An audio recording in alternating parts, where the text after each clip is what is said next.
これでもいい。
それでも期待してる人たちに見せる試合するのか、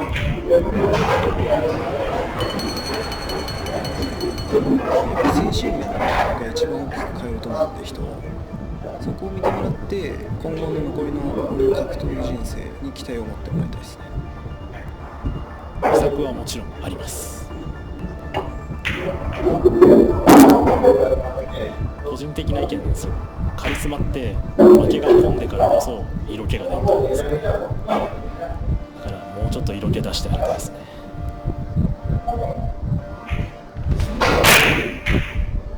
こんにちは、浜崎彩香です。対戦していただくミユ選手は本当に昔から大好きな選手で、最高の舞台で、最高の相手と最高の作品を作れるように頑張ります。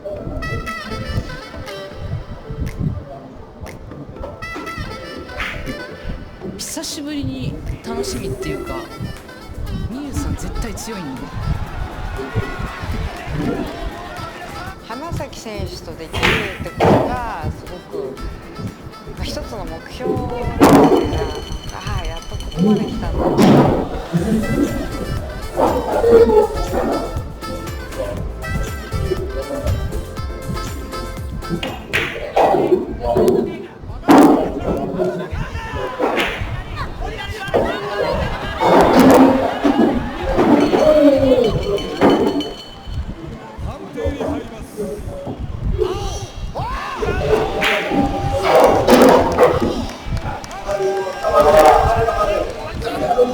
行こうと思ったんですよ、本当に追っかけて。で、いや逃げんなよ、再戦しようよって自分が勝って違う団体行った。そしたらその負けたやつが追っかけてくるってめっちゃ怖くないですか。その恐怖を味わわせて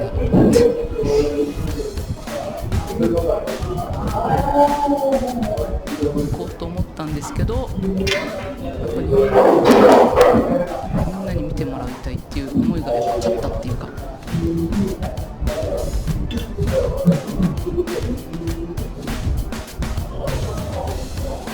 今までこう知名度なんて関係ないじゃんって思ってたんですけど、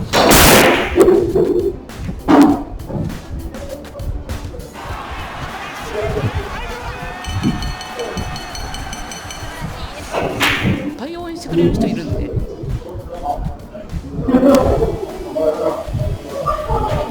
こで試合したいなって思ったんですね。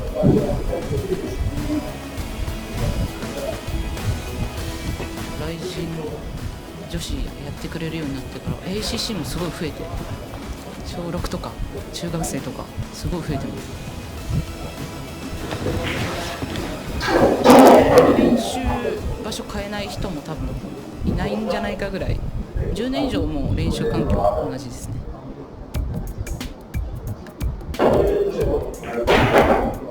勝手に私は好きで試合も大好きですけど、プライベートがね謎すぎてみたいな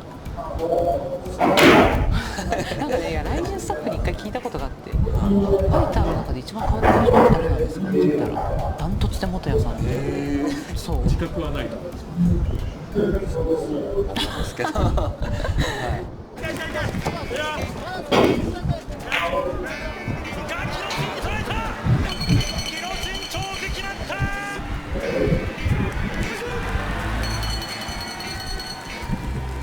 いやすごいなと思って、本当に技もいっぱい知ってるし、印象に残ってるのはやっぱあれですよ、下からのこういうやつね、洗濯バサミ、っ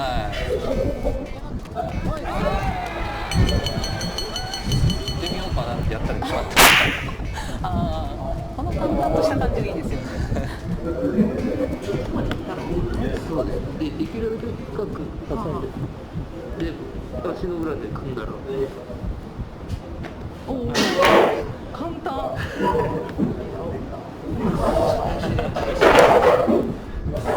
単純にもう楽しみですね。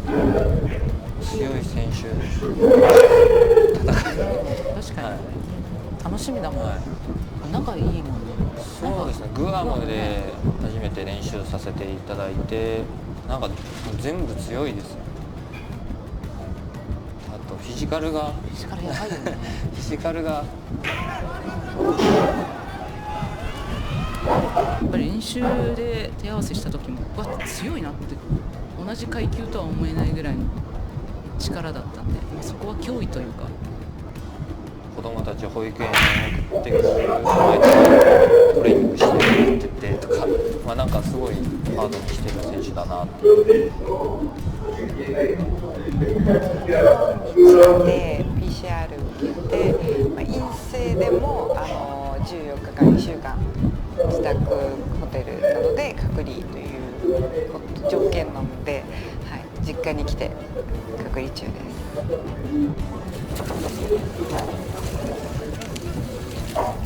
グアムは日本より厳しくてロックダウン中で人が何人以上集まっちゃいけないとか、子どもたちの学校もまだオンラインですし、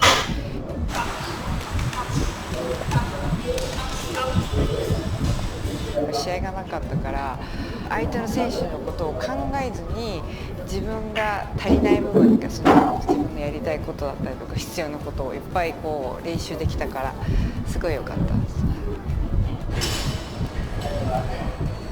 本当に初めて連敗が続いてっていう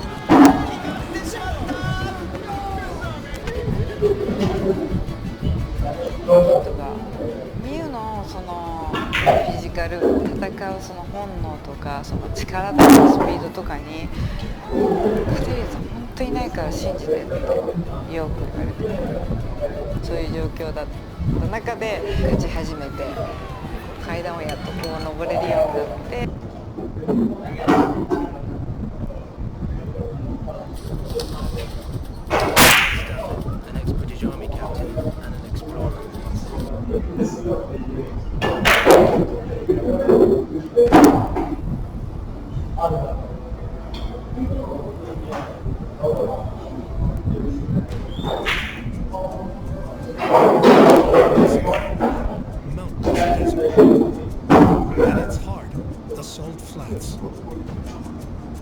Hundreds of miles of salt flat and desert.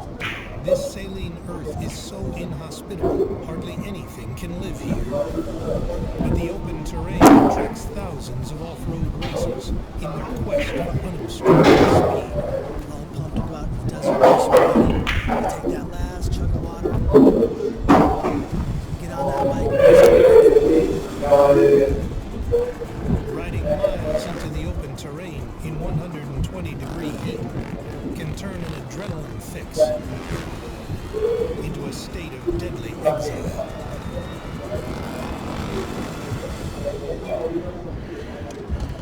Now you can kill yourself because you're walking in a hot sun asking to cook within hours. Get up on the ground, ain't no water to drink. Here, dehydration and heat stroke can kill in just hours. Alone in the Baja Desert, this is the scenario Cody Lundeen and Dave Canterbury are tackling head-on to show what it takes to make it out alive. This is a land of nothing but death. It's not a place you want to raise the kids. It's a place you bury the kids. Welcome to the Salt Flats.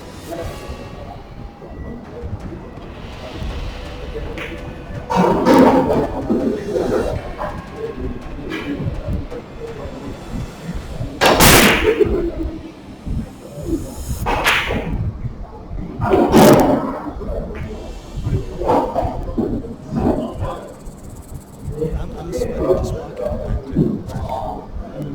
I live in the desert. I've lived there for many, many years. But Dave doesn't like the desert, so I don't think it's going to be a happy camper. This place sucks. Anybody want to drive across it? Put me in a swamp, put me in a jungle, put me in a forest. Water is a big word to me. Water's my favorite word. This vast, dried-up salt lake is in the middle of it on Mexico's Baja Peninsula. Because this is a salt flat, Its high saline saline content prohibits virtually all life, from plants and animals to microorganisms. And look at this stuff. Even if it rained out here, we're still screwed. Because it's going to fall down here, dissolve all this salt, and it's basically like drinking ocean water plus. You know, you've been to a salt flat before? Dave Canterbury has 20 years of military and wilderness training, but if there's one place he avoids, it's the desert. Yeah, I've never been to Salt Flat. This place is like devastating to me. This ain't Ohio, so this white stuff is all salt. That's the sodium. Yeah. His partner Cody Lundeen is one of America's top desert survival trainers. I've been through lots of salt flats, and I know that people that get stuck in them, this is a third-party rescue. There's no resources for survival out here unless you brought them with you. Cody and Dave will show what it takes to survive a breakdown, using only what a typical off-road biker would have with him. It's like we have a motorcycle care package. A helmet, Might be a good container or something. a tarp, We have some desert shelter, so we put a motorcycle cover. goggles, a plastic bag, If things get real bad, you can put it over your head and just breathe heavy and die quickly. a newspaper, a can of soda, You don't hydrate with soda pop, it's full of sugar. the most vital desert resource. But not enough of it. This isn't hardly anything as far as water situation. You can sweat 4 quarts an hour out here, and we have full men. I've been good to tell you, man. His television's cheap as a Self-rescue is the key to this game, but the whole time you're losing water. And all of a sudden you start going into heavy-duty signs of dehydration and hypothermia. Hyperthermia occurs when the body exceeds 100 degrees, triggering vital organs to begin shutting down. My main thing is to get our bodies out of the sun. I'm not seeing a lot of options. What I have right now, my main thing for survival in this dry environment is what I'm wearing. It's my clothing. Just simple clothing keeps you shaded from the sun, and it has you covered in a much less extended rate. Loose clothing creates a layer of insulating air, slowing dehydration, and cooling the body. Any water I do use, I try to recycle it back to water being out here. And the only water I see right now is in this bottle. You look like some kind of goat herder. Basic desert survival stuff.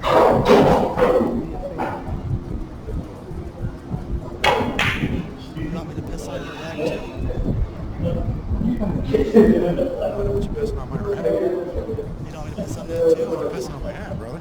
You don't need to be pissed on. I'm doing you a favor. You don't want me to piss on your hat? No, I really don't. Tell you the truth. You don't know what you're missing. Oh, I know what I'm missing. It's not your urine.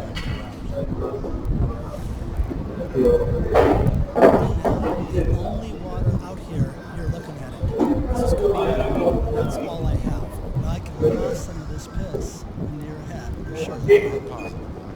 Okay. What are friends for?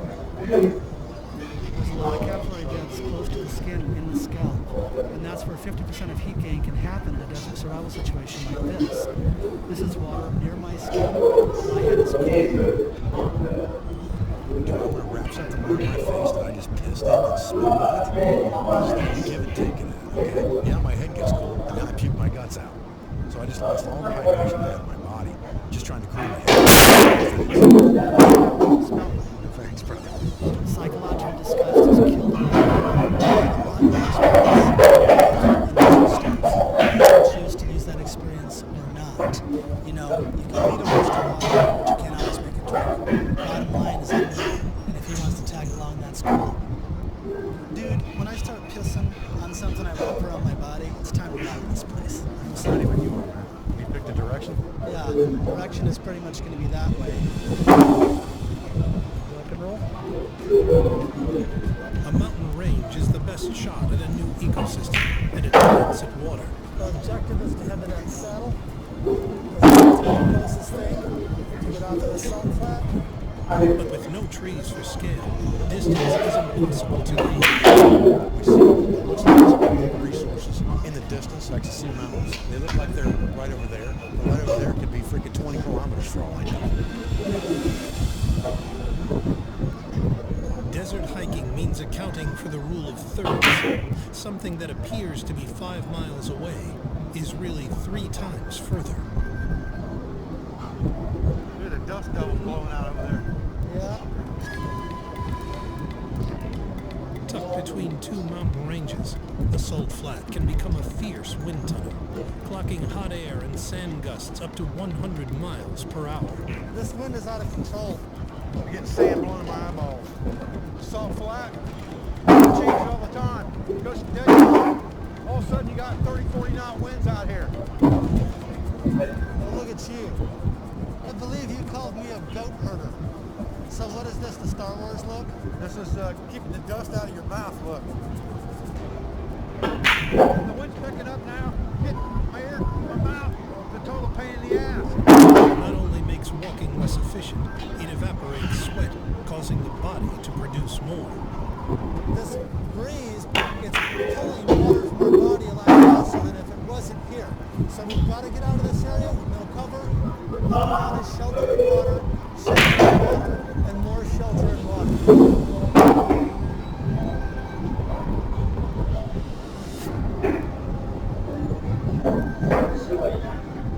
So, which one do you want to pick? Let's try this one. Let's see if we can just pop it over this.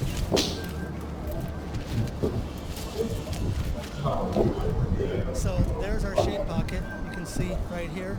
So basically, the sun comes out. We're just going to hang out as best we can. You know, it is what it is. So the bottom line is we agreed to wait until dark, correct? In the desert, it's good to travel at night because you alleviate all that heat problem and sun and dehydration that you've got to worry about. Out here and tell really bad jokes and wait till it gets cooler. Sit here and wait it out. Okay. Look off in the distance, you can see mountains about 20 miles away probably. Yeah. So we'll start walking this thing at night and we'll see if we get there by morning.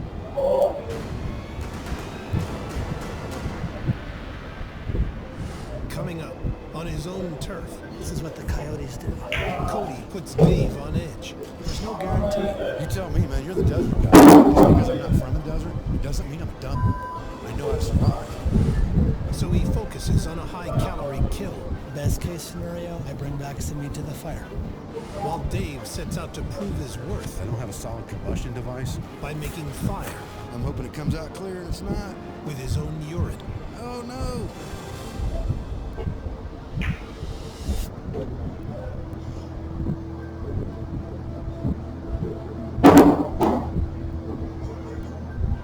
Well, the sun's going down behind the mountains over here, so We should start kicking it now. What do you think? yeah.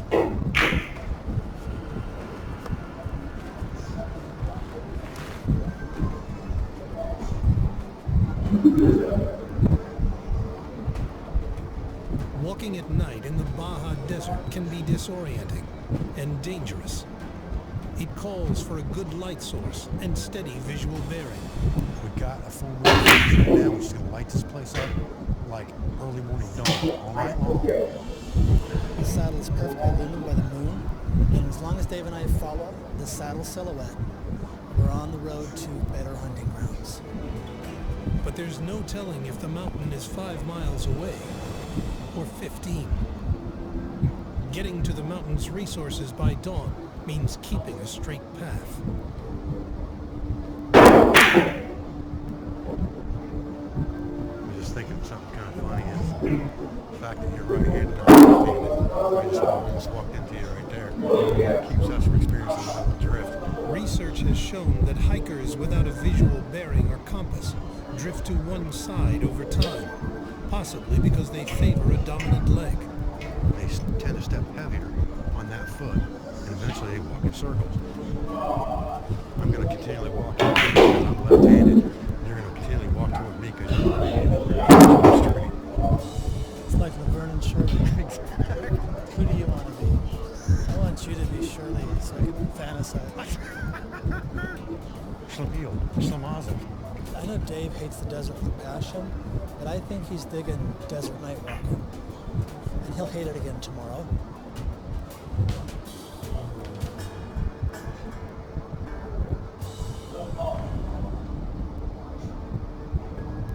Less than an hour before dawn, temperatures are already on the rise, triggering sweating and more loss of fluids.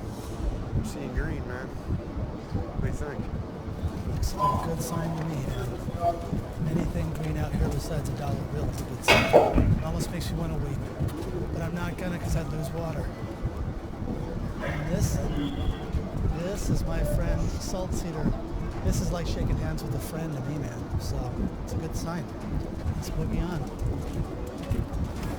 The salt flats of northern Mexico are surrounded by mountain desert. Vegetation indicates the possibility of water, but conifers like the salt cedar don't need much to survive.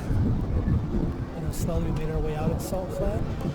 Came upon some different terrain, scrubby stuff, and the junipers and the piñons, and pretty much clear up here into the pine oak forest at this point in time.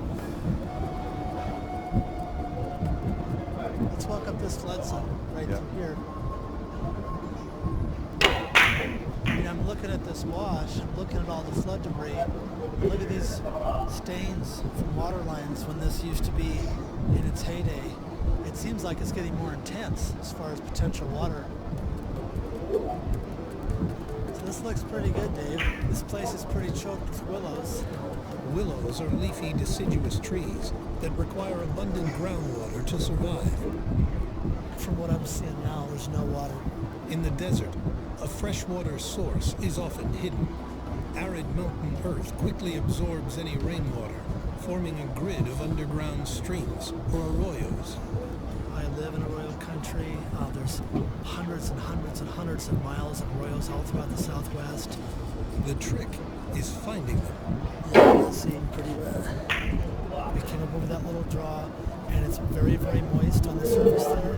75,000 nerve endings make the bare foot hypersensitive to the slightest moisture.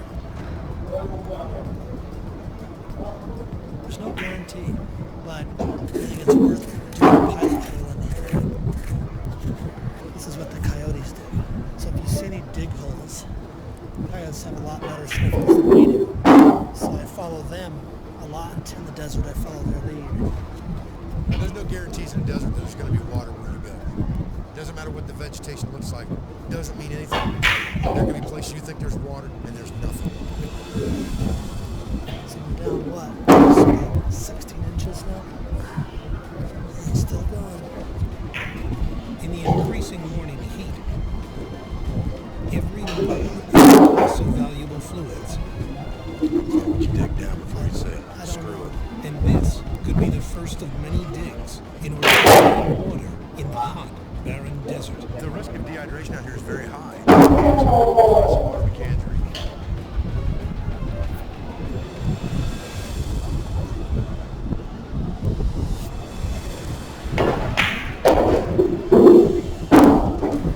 In the arid Baja Desert, dehydration can kill in hours unless you find a freshwater source. A lot wetter.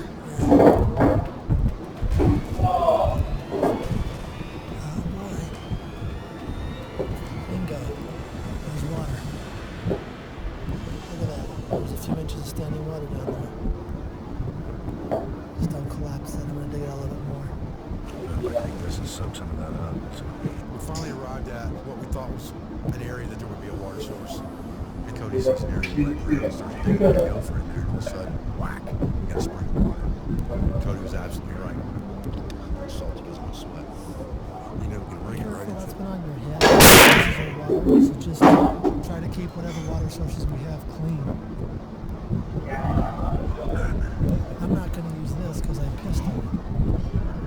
I didn't piss on mine.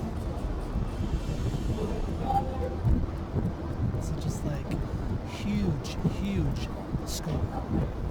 A huge score. Now as far as disinfecting this water, I'm looking at a sand filter as far as I can see, and this place is out in the middle of nowhere. I would drink it. I just drink it out of my freaking scarf. So I'm feeling good about that in this location. I think we should find some place that'll work as a base camp. I don't think there's any reason we need to be more than 100 yards away from this water source. Yeah, I agree with that. Let's do it, man. Once you have found that water source becomes your world. You want to camp near that water source, eat near that water source, trap, hunt, everything revolves around that water source so that you can hydrate as much as humanly possible until you decide to try to effect self-rescue. Almost as critical as water in desert survival is defending against the cold nights. Our next priority is going to be shelter and fire because those will protect us from the elements and protect our core temperature. Without proper gear, protection from dropping nighttime temperatures has to come from the landscape itself. Really sweet oaks up here. It looks like there's a lot of duff and vegetation up here. Tons of pine needles we can pull over if we need to. I'd want to be kind of up on these benches here in the evening when it really matters. This is pretty much full sun here. There's a lot of flat surface area. Look at all this. My God. I think this is just the perfect area. The only thing that I'm worried about is the prevailing wind. It seems to be in our face. Cody and I scouted an area to make base camp proximal to the water source. The spot that Cody chose, the prevailing winds are blowing right into that area. We're in the mountains, so God knows where the winds are really going to be coming from. Anyway, what do you think? It's just a big problem all the way around this road. I see several opportunities here. Let's just walk around, at least take a look. If we don't like it, we'll come back here. That's fine with me. I mean, it's a great location, you know. Dave wanted to see if we can find a better place. Let's just kind of take a look through here and see what we got. And so be it. But it's problematic in the mountains wherever you are because there's no general direction of the wind. Even if there is, the mountains spin that. That's just kind of how it is out here.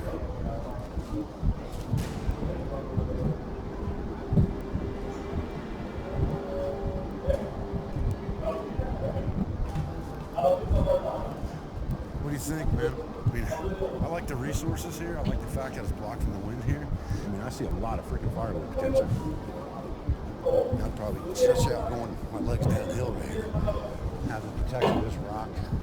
We got plenty of pine needles over here. I don't think it matters. This place could be great now and suck later, and that place could be great now and suck later. You know, this is at a slope, but if you don't mind the slope. There's times that I think Cody gets a little stubborn about the way he wants to do things and how he thinks things should happen. And I want to make him understand that just because I'm not from the desert doesn't mean I'm a dummy. I know how to survive. You tell me, man, you're the desert guy. I think they're similar enough. I'm fine with that, you know.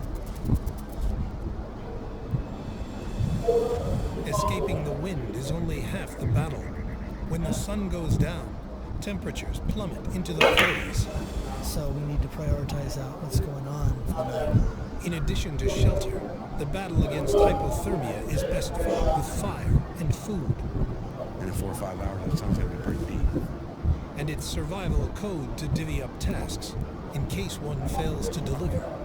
I'll try to get just an initial fire, and then you can take a recon for better resources, more food, things like that. While Dave sets his sight on making fire and shelter, Cody focuses on food. Calorie intake triggers the body to turn food into energy, increasing body temperature. So I'm going to do just a recon area. I'm going to see what's around hunt and gather. Because right now, as far as I'm concerned, it's calorie time. I'm reconning everything. These are plants we can use for survival out here. Here's a typical pinyon pine. Crack open the cell membrane. That's hides the actual nut meat itself. This one is good. Harvesting pine nuts is kind of like a box of chocolates. You never know what you're going to get. But there's a classic pine nut. Good protein, good fat, good carbohydrate. So they're a hell of a survival food. It doesn't have fur and 4 legs, and Dave knows that.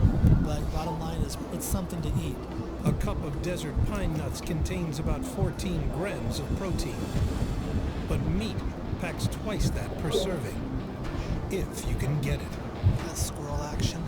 That pine cone's obviously been chewed to death by something. Woodpeckers come up here, they drill all these holes, and then they stick food in them.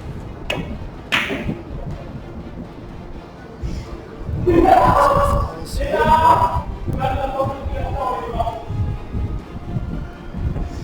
there's a bunch of bunny poop. Where's the critters? Next, Cody sets out to prove he can trap some live desert grub. The animal's gonna head towards me, down the run, bam. While Dave attempts to make fire using his own urine. I'm hoping it comes out clear and it's not. Oh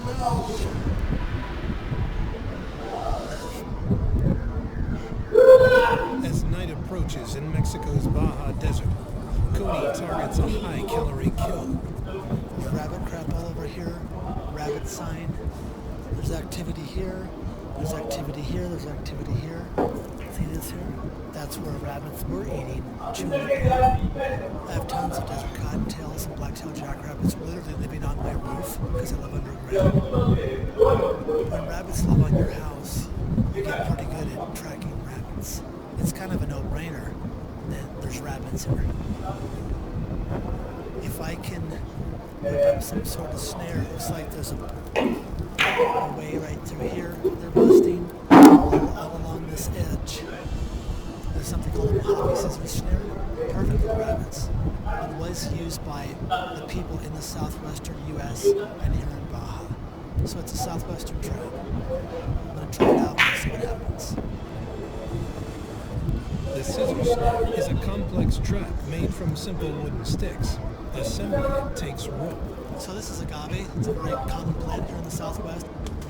Native Americans mined agave for its tough, stiff fiber, ideal for making twine and cordage. Right off the bat, if you look under what is the actual skin, I believe, of the agave, there's the fiber. And it already has some fluidity to it. This epidermis layer, the skin of the agave, should come right off. So there's the base of that leaf. Look at that amazing fiber. And at this point I can start making some string. I'm going to take a little bit of this fiber, a little bit of spit. We'll kind of bind those together. And if I roll them both away from me and then spin them up from the top, you can see already I have a little bit of string made there. And there's some tensile string. So there you go.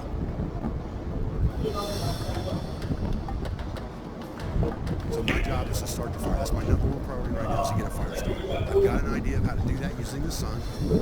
I don't have a solid combustion device. I don't have a magnifying glass. I don't have a parabolic lens of any kind. I have a plastic bag, and if I fill that plastic bag with water and balloon it into, a round shape, it will act like a magnifying glass pointed at the sun. Filtering the sun's rays through clear liquid focuses heat-carrying photons into a single hotspot that will hopefully ignite. The problem is right now, I don't have any good water to use that's clear. The stuff we've been collecting looks like mud water. The next best thing, recycled water. So my idea is to urinate in the only bag that we have that's clear plastic. Hopefully it will start fire. I'm hoping it comes out clear and it's not. Oh no! Dehydration can turn urine cloudy and dark. You can see how yellow this urine is. That's lack of hydration. That may be a problem for me. This gives me a pretty nice brace right here. Tender bundles right here, ready to go. The sun is strongest directly overhead at midday. As evening approaches, light must travel through more atmosphere before reaching the Earth, losing its potency. I'm going to find just the exact right position of this thing to get that sun most intense. It's not quite as easy as a magnifying glass, that's for sure.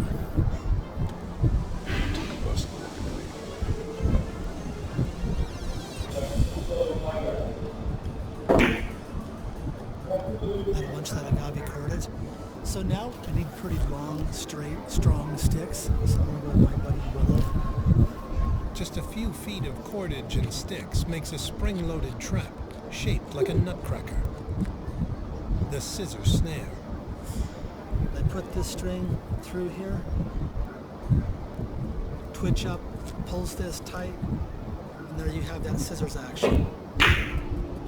Anchor sticks secure the snare into the ground, while the cord tethers to a spring pole. I'm gonna hold this and let this go. You can see, wham, it has a lot of pull power. A second cord compresses the spring to a baited trigger stick. So here's a piece of prickly pear food. This is the bunny food, or hopefully. The animal's gonna head towards me down the run. When the animal takes the bait, the spring releases a deadly chokehold. Set the trigger off. Bam. Traps take time, and their success rate is unpredictable. To get results, the best hunters set out many. With rabbits here, the worst case scenario is I don't get any food. But I have remedial fuel to get us going in the form of pinyon pine nuts.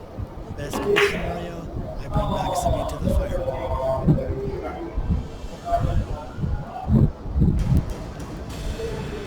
I'm losing light every night here. Feel like I should be having fire already, but I'm not. That pisses me off. As the sun falls in the desert mountains, hypothermic temperatures are just hours away. It's very frustrating to be in a situation like this when I'm stuck in a scenario with a combustion device. I gotta look at this little bag and start a fire. Find the right angle. I don't have it yet. Annoying. Pissed off that I jerked around and unproven method of fire starting. And now, I'm stuck hoping this is gonna work.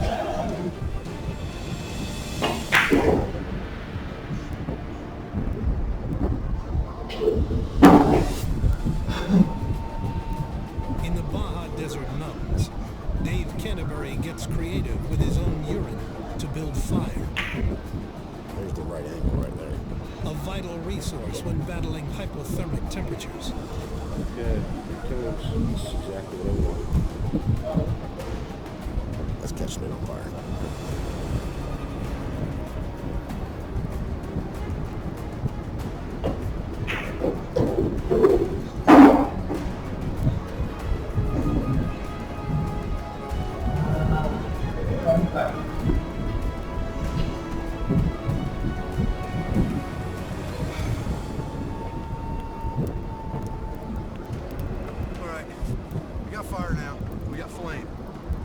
Carry over where Cody's at. We'll be good to go.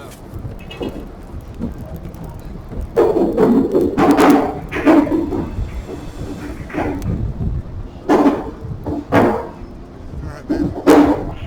It's fire. How'd you get that burning stick? Out of the fire, brother. As evening nears, desert winds pick up, threatening to dissipate heat from open flame. So my next objective is to get something set up for us to shelter tonight so to keep us warm. The best way to combat plummeting temperatures, trap the fire's heat.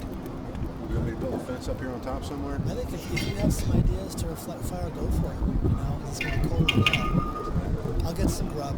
Okay, let's go with this stuff. Okay, I'm going to go out and find some material. That's the idea I have to keep us warm. Heat flows naturally from warmer to cooler space. Dave's plan is to build a simple reflecting fence to prevent heat loss. I'm looking for some of this willow, big fencing material with. What I want are the green poles like this, because they're very bendable and supple. It's easy to pound on. It'll go right to the ground. I got plenty of building materials over here now. I'm going to cut a few sticks, put them 2 by 2 by 2. Weave some willows in there, make a fence in front of this rock. The fence will reflect the fire's heat, and the heat will reflect right back off that rock onto my body. Shelter and fire will keep the body warm, but food generates heat from the inside. So there's several species of cholla. I don't know what species this is, but we're going to try to bake this. Many cacti can cause anaphylactic shock, ranging from a simple infection to death. But the cholla cactus is abundant, edible, and rich in vitamin C, calcium, even protein. It is a vegetable, that's why Dave will rebel, but it's so easy to gather and so easy to cook. Why not?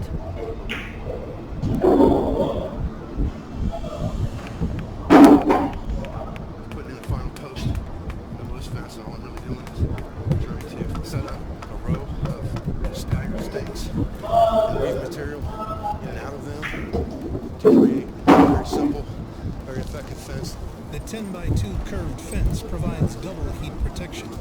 Green leafy insulation blocks heat from dissipating, and the round shape reflects it back inward. We'll have our fire right here in the middle, coating out right here. It's curved like a parabola. Reflecting the fire straight into where Cody and I are at. Got a big pine straw bed right there. It'll be comfy and cozy, no matter how cold it gets tonight.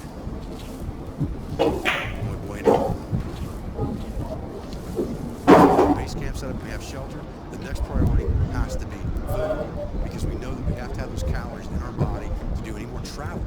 And that's self-rescue. So Dave, I brought you some vegetables. I know you'll be thrilled about that. Dave doesn't like vegetables. I know that. So this is a veggie feast for now. So it is what it is.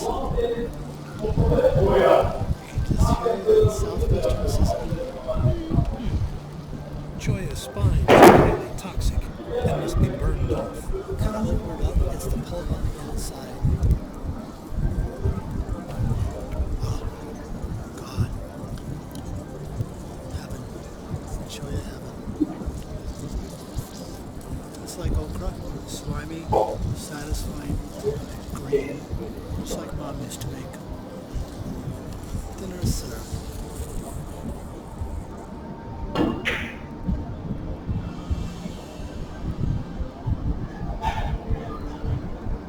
It's been cooked to perfection, by the way. What do you think? Besides the cactus spine in my lip now, and with the truth, It'll go away. Sure. I think Joey cactus suck.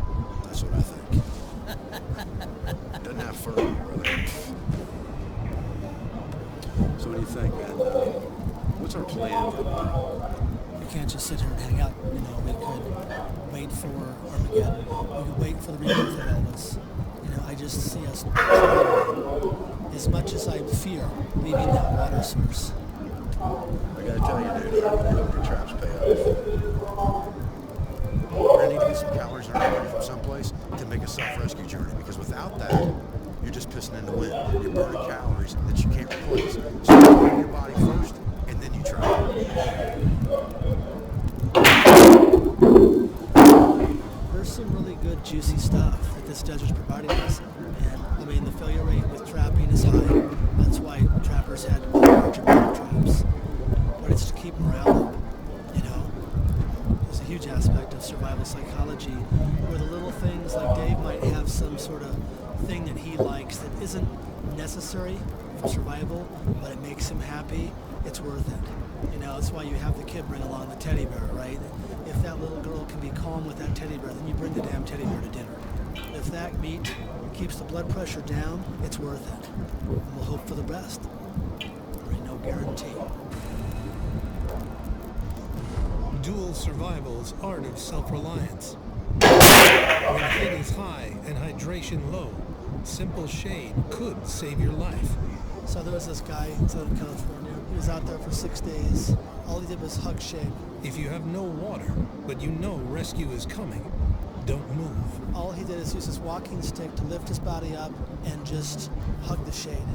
So he credits that canyon with saving his butt. That's what it is.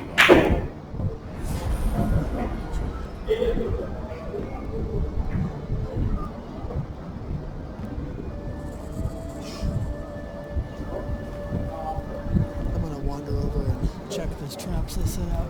We want meat in the situation if we can get it. For anyone searching for a way out of the desert, the key to escape is plenty of fuel for the road. I'm going to work on something here we can stuff in our bellies in case those traps don't have anything in them. Okay, this is a really good resource right here. I can see lots and lots of these small acorns called sweet acorns, and they're fairly edible without the leaching process. Most acorns have to be washed of their tannin, a poisonous skin between the shell and nut. But the white oak tree produces a smaller tannin-free sweet acorn, safe for eating. I'd like to get 100 or 200 of these to decent meal with enough protein in it to sustain me until I find some meat.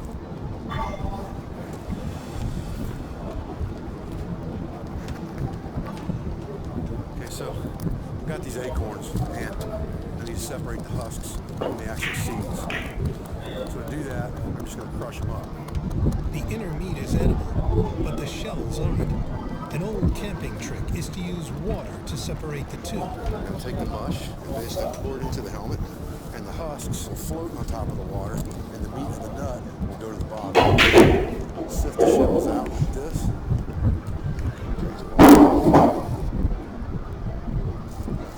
That's Native American peanut butter.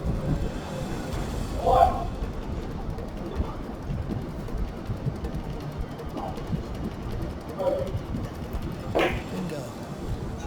Look at that. That's the kill right there. Huge score. I don't particularly like killing things. I appreciate the fact that we can eat meat this morning, but I'm never really jumping up and down because I've killed something. You're not going to believe this, but look. Oh man, It's a rabbit. nice job. That rabbit is a huge score for us. That's a whole lot different than eating 400 acorns. You okay with dealing with this alone? Heck yeah, dude. Matter of fact, get out of my kitchen. I gotta like kitchen. I'll be right back. All right, bud.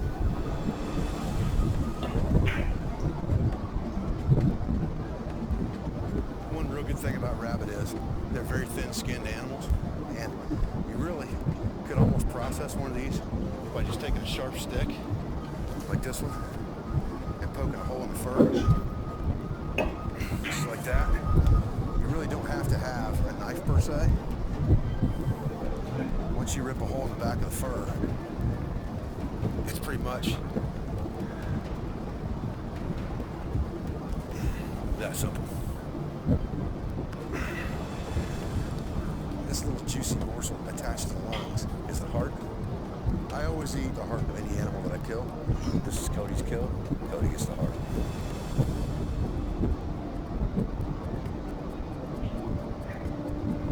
Got some rabbit ready. Yeah. Here's the heart for you, brother.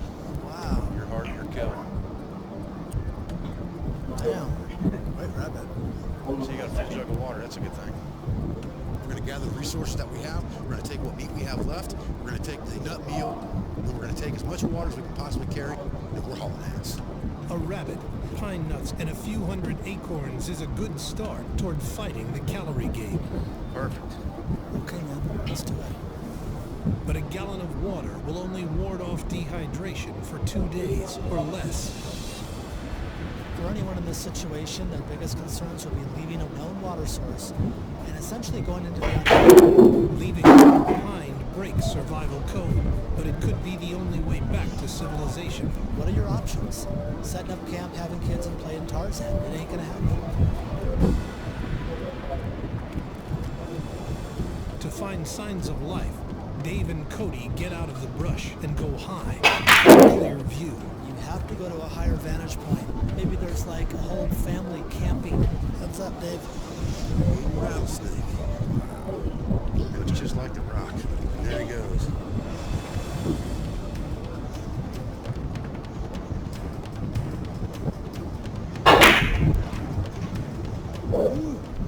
Let's take a better look up here. If you're stuck in a real survival situation and you don't know where you're at, then you need to find some sign of life, and that's where you need to go. Is that dust way out there in the distance? You see that? It looks like it's moving. It's a vehicle? That's a vehicle on a road. Way out there. Just because someone sees a road in the distance doesn't mean that you can't expect someone to drive down that road every hour or every day or every week. Looks like we can go down that little range there. This is getting pretty different out here, bro. Yeah, it's getting drier. It's getting lower.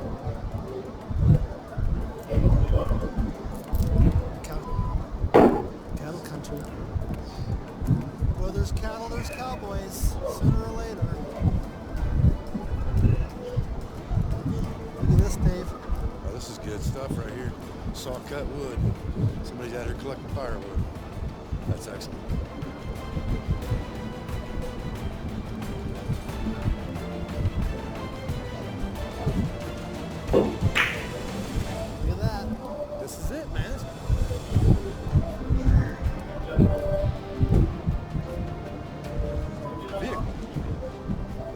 journeys into desert wilderness better have adequate desert survival supplies. Number one, water. You've got to maintain your body's core temperature, maintain your hydration, maintain your caloric intake, because if you're not careful, you can end up face down in the dirt with the cold rotting flesh off your bones.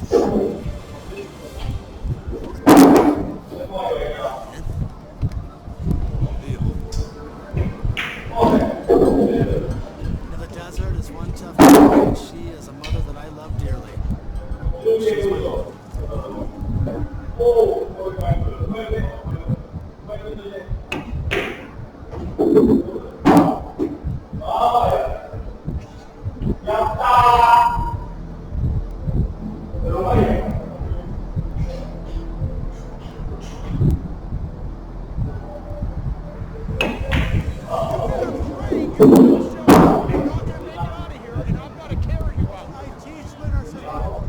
I've trained for this. I know what I'm doing. Look at where you're close and we stay. My life is being compromised.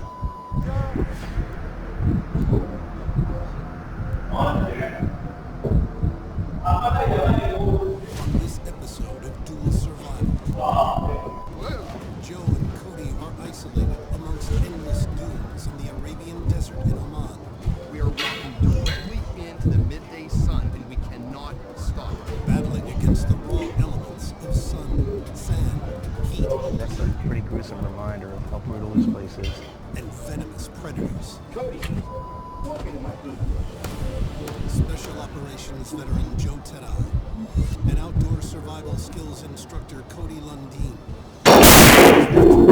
using survival tactics. Will show how to survive in one of the world's most desolate environments. Cody lives in pond water as it is, and now he's in a fiddle around with a blizzard that we can't eat right now. Joe and Cody will have to follow the ways of Bedouin nomads in order to survive this desert death trap. You think that anyone's going to find you here? You're out of your mind.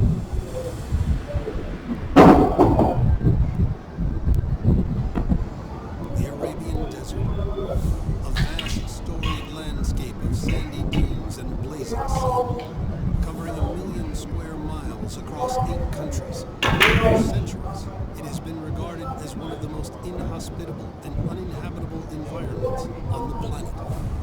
This place gets less than 4 inches of rain per year, with temperatures in excess of 120 degrees. You do the math. Hyperthermia, dehydration, you strike, you're dead. When people think of the Arabian Desert, they think of Lawrence of Arabia. Very sexy, romantic place. But within that is a lot of danger and a lot of death. Throughout the ages, only the native Bedouin people have adapted to living on this desolate land. Unacquainted, survival here has proved an elusive. The Bedouin are my personal heroes. They're my master teachers for desert survival. In this scenario, Joe and Cody follow in the footsteps of a lone photographer who will back into the desert to capture its stunning scenery, but gets bumped off and stranded when the animal gets spooked. For someone to come out to the desert of Oman in this kind of environment by themselves is quite suicidal. It makes no sense to me, because now he is left with Sam.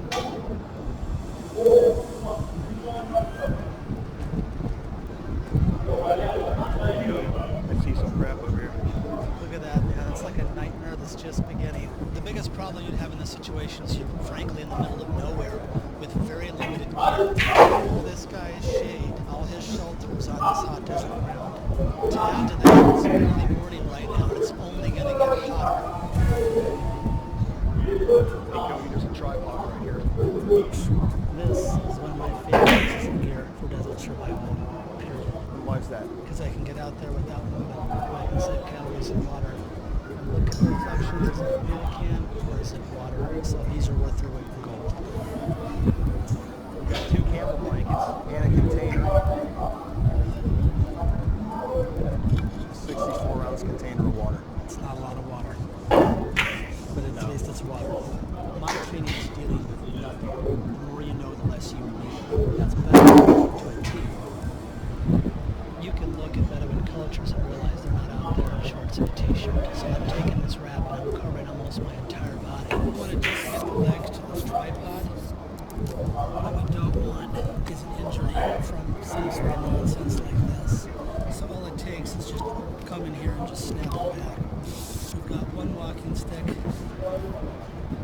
for Joe. And we have one for me. They're nice to have, you know, if we're going in the evening. It's kind of like a blind thing, right? So we can probe an area if we're unsure. I had more than a few opportunities in Afghanistan to track down people, but this is my first time tracking a camel. And this is not what I wanted to see. If you look right here, you can see really good imprints. But now he's starting to walk out on this hard stuff and it just disappears. And in this environment, the only thing out there for me is sand in my tombstone. I'm not going to wander out there. I'm going to do a very quick scan with my binos. Maybe I'll get lucky. But these animals can move pretty damn fast. I don't know how old these tracks are. So what I'm doing is actually treating this cattle blanket like I would on a horse. This is the way I carry my gear. We can roll this up in here. I want to have my hands free for better movement, economy of motion, using less calories. Every little micro movement counts out here. I don't even really like talking right now because I'm losing excess water through my brain.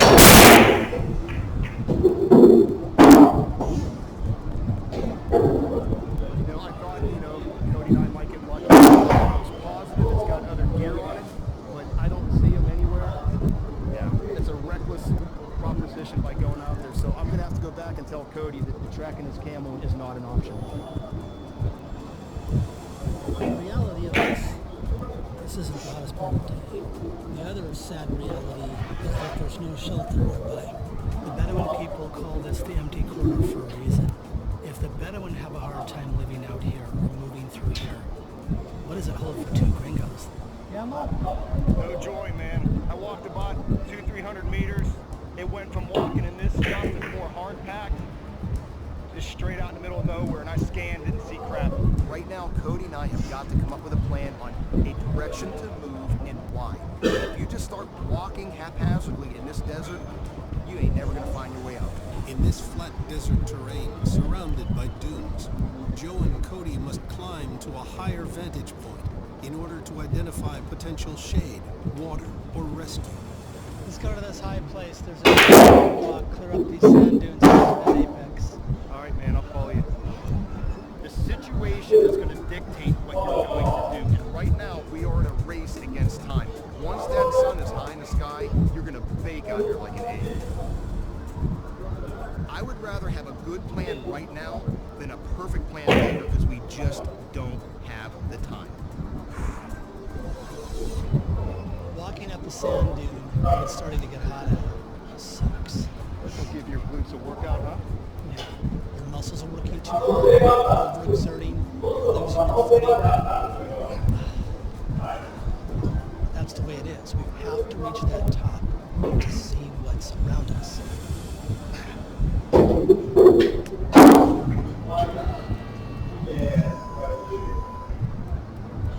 Dude, I don't see Jack.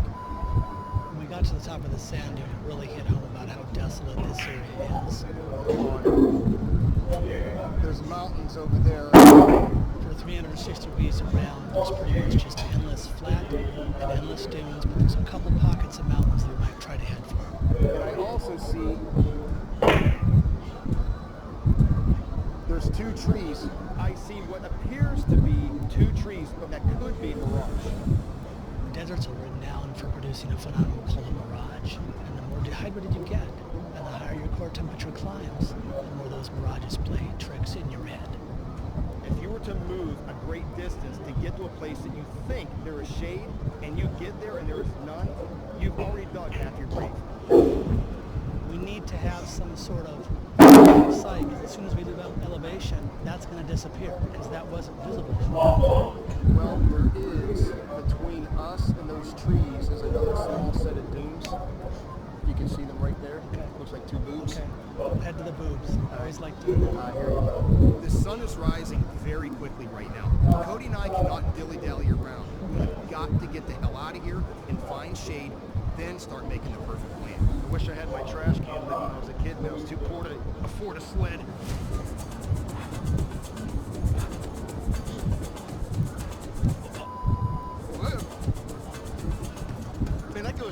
soft, quick.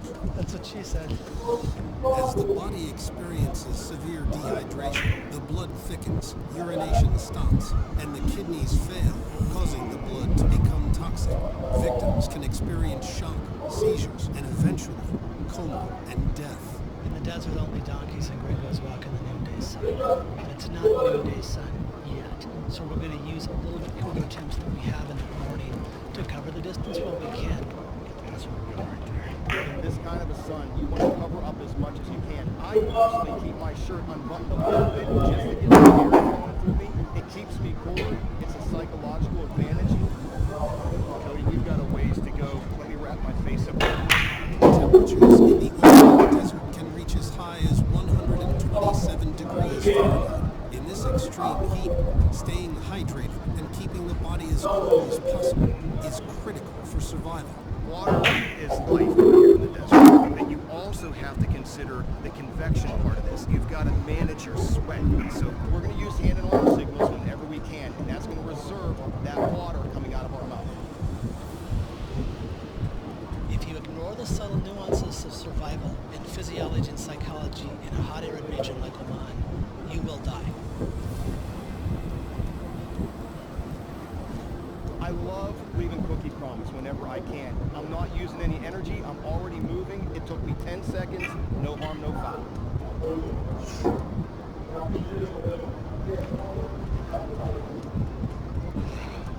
It is a huge relief to finally see the trees. Thank God these things weren't a mirage. These rugged desert survivors, known as gaff trees, can live for centuries in the harshest desert climates by tapping their root system into water tables up to 30 meters underground. Camel poop, dead camel. Yeah, I saw that. My boat, as we call it, shades okay, but it could be a lot better. Yeah, I agree. We'll take my wrap, and we'll take these camel blankets, and we're going to improvise basically shelter for the both of us. So we have the shade of the tree already, and if we just use this will grow like that. The primary thing the blankets are doing is simply blocking the solar radiation from the sun. It shouldn't be any surprise that the Bedouin people themselves essentially have tent shelters in the desert. So ours is like a low-end, you just lost your job type of shelter. You got in there? Yeah, this is what I was worried about right here. This I have an idea. I'm going to grab some of those camel bones and bring us an anchor out here. The problem is, if I let go of this post, you know, look what happens, and this is not stable. Along with the searing heat, the Arabian desert can produce high winds and deadly dust storms, which can cause blindness and asphyxiation. This is a psychological reminder. Just a bit. Every minute you're sitting under this exposed sun is less time than someone would have to live, because it's robbing the body of water. There's plenty of shade in there, man. We should start fooling around with this thing and get under. The sun is coming up, and the hottest part of the day is coming here shortly. We have 64 ounces of water between 2 male adults. That is not enough water. This desert is going to put you to sleep permanently if you do not replenish your water. In Arizona, they have something called a siesta. You ever heard of it? Oh, yeah. It looks a lot like this. I hear you. Recharge the batteries. Just buy time right now is all we can do. This is a wonderful option right here. What someone needs in this situation is to mitigate water loss. You're trying to save whatever water you have in the canteen in your body. For me personally, to just sit and do nothing and wait for the sun to go down is actually quite hard, but I know that's the right thing to do, but it's not going to be easy for me. I always want to be active, something to get me out of a situation like this. If anyone felt like walking, they can just glance right there and see the reminder. Yeah, that's a pretty gruesome reminder of how brutal this place is. We can't stay here indefinitely. There's no resources here, obviously. There's no water. There's probably water here, but it's probably 100 feet down, so that's not an option, so we need to move. I'm not Bill Gates or Warren Buffett. Nobody is going to send the cavalry to come save you. If you think that anyone's going to find you here, you're out of your mind. So as hard as it is to leave this shady spot, we cannot stay here. We have got to press on. And that's a huge risk, but it's the only alternative we have.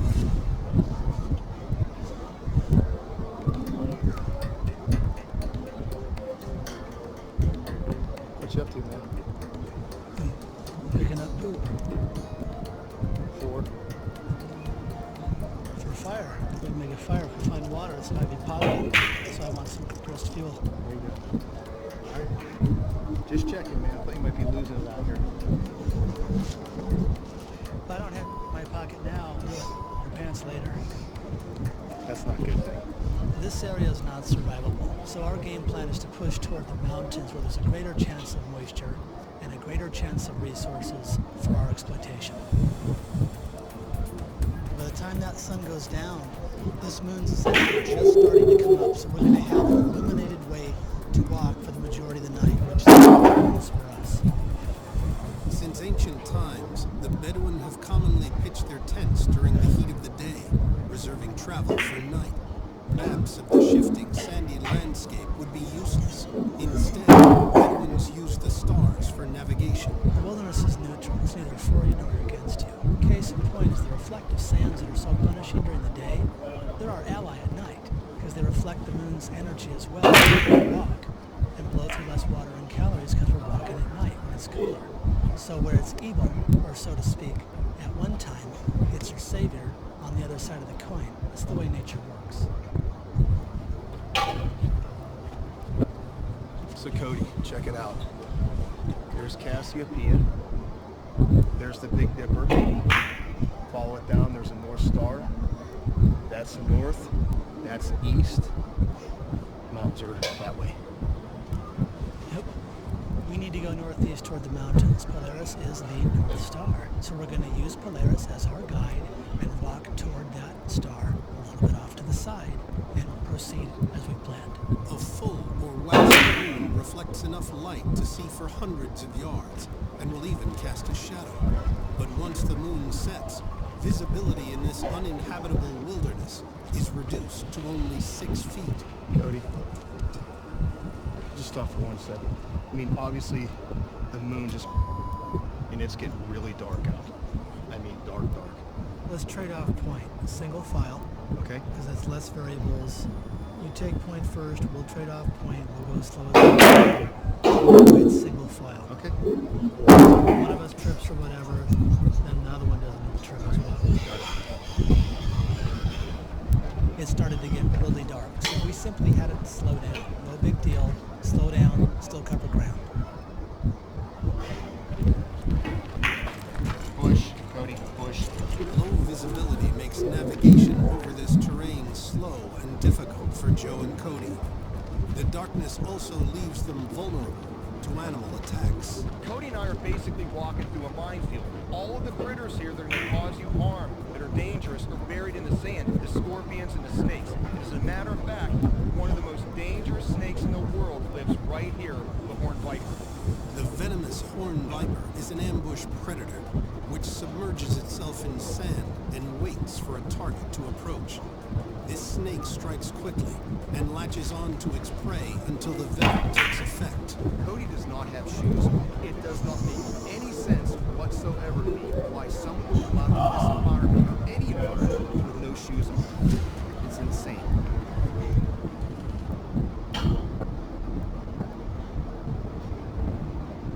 Having trekked through the night, the sunrise reveals that Joe and Cody are within reach of the mountains. Their supply of water. As Cody and I are moving, we can see the sun coming up, but now we are in a race against time. Our water is gone. Priority number 1, find water. Hey Joe, I know that we were talking about that direction northeast, but you can see this mountain range here, and this mountain over here is going to be channeling the water into that saddle. So I think we should head that direction. When you have 2 mountain ranges that roll into a valley, you have double the possibility of water. They do have monsoons here, so whether it's a trapped body of water from last year, it's 10,000 gallons, or a puddle from last week, I want to go to where the terrain tells me to go. That's how you stay alive in a desert arena. I think we should head that direction. The main thing we need to do is move before it gets too much hotter. We need to look for water. Water, water, water.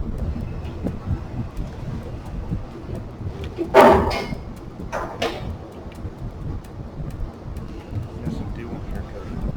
As we're moving, it's very apparent there's some some dew on these plants, which is great. We can use that. Before the sun started to bake off the dew, you can smell it. I can taste it. I know damn well what moisture feels like in the desert air. I'm used to that, and so that's a good sign. As plants cool at night, moisture from the atmosphere condenses on the leaves, forming droplets of water. For thousands of years, Bedouins have collected dew from plants and even rocks. Joe, the sun's starting to come up. Let's split. All right. Just over that hill. As that sun gets higher, the body is going to start to tank and fold. Hey, Joe, wait up! We're heading out toward the fold in those mountains, and I look to my right, and I see a spiny-tailed lizard. The locals call it a thump. And I'm going to thump that thump.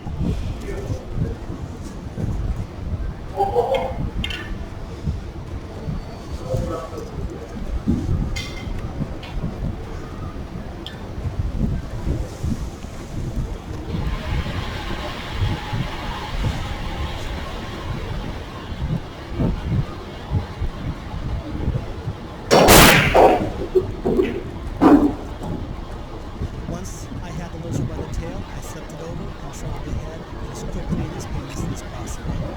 Bedouin style, like how it's through.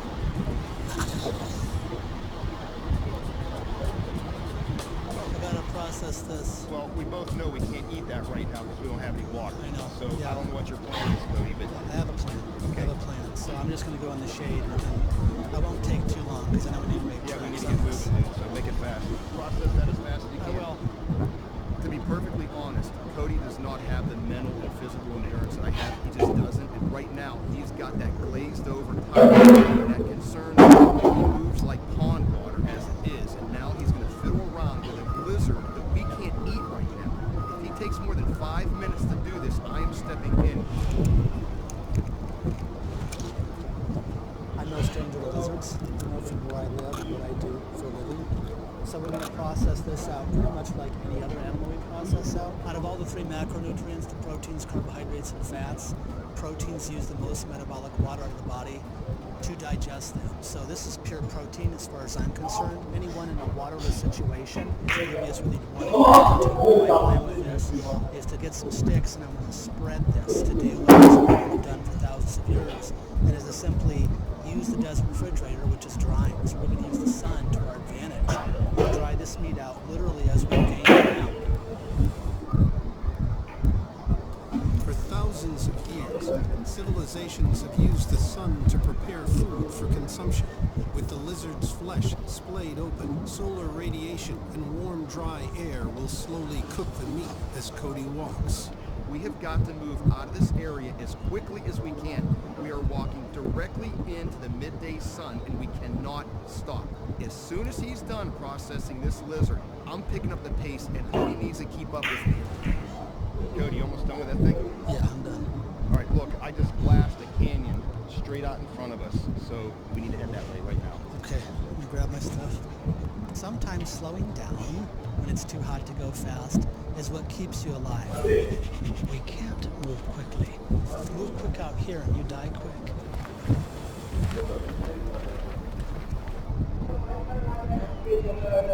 Joe and Cody have reached the mountains and have entered a type of canyon known as a wadi. With their canteen empty, the clock is ticking for them to find water in this dry area before dehydration takes hold. And this is a lot more like it, Cody. We're getting a little bit of green here. Look at this shade. Massive amounts of shade here. You know, Joe, now that I round this bend, I want to go down this canyon. But there's clouds building there. There's clouds up there.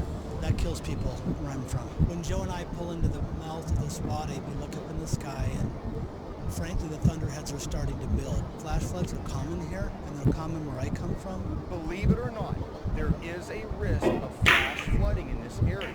If it starts raining heavily miles away, this canyon will flash flood. And you can see the flash flood debris and the marks on the rocks. So, you know, if this narrows out our boxes to where we don't have this high spot in the middle, in an ideal world, one of us would be point up top and the other would go down this canyon. Because the environmentals and the terrain, Cody and I have to break the survival protocol and split. If you feel comfortable taking point on the top, all I can do is hear. But up there you can hear and see if something's going on. And then you can see how big that cloud formation really is. Because we're in a flash flood area, and because we're in Oman during monsoon season, we're talking about Joe going up top to be the eyes and the ears, and me searching for water down low. I'm just going to prep myself. The last thing I want to do is get something, so I'm going to readjust my gear for the climb, and I should be good to go.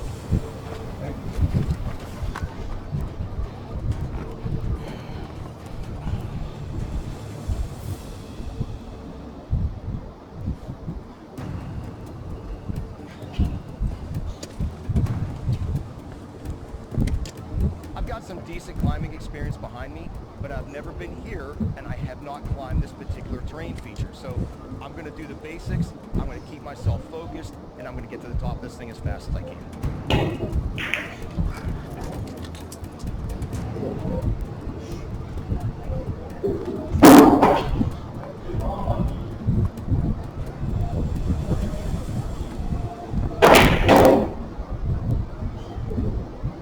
Hey, bro, you were right. Clouds, all in that direction, a lot of them. Is it a deal killer, or are they just not threatening yet? Not yet, but I'll keep an eye on them, that's for sure. Okay, well, let's call back and forth every once in a while to stay in contact. The irony here is we're looking for water, and we're looking out for water. So without it, you die, and with too much of it, you die. Walking conditions here are prime for a mechanical injury. You've got to be very, very careful walking in this situation. One little twist the wrong way, now you've got a sprained ankle, you've got bigger issues in water now. I haven't been down in this wadi that long, and I'm seeing pretty obvious signs of flash flooding. Pretty big rocks stuck in cracks way above my head that were carried there by water. Huge alluvial plains of gravel and rock that were created by a lot of water. And big trees knocked down with flash flood debris over my head created by water. So clearly there's times when this place rocks and rolls with many feet of water, and I don't want to be down here if and when that happens.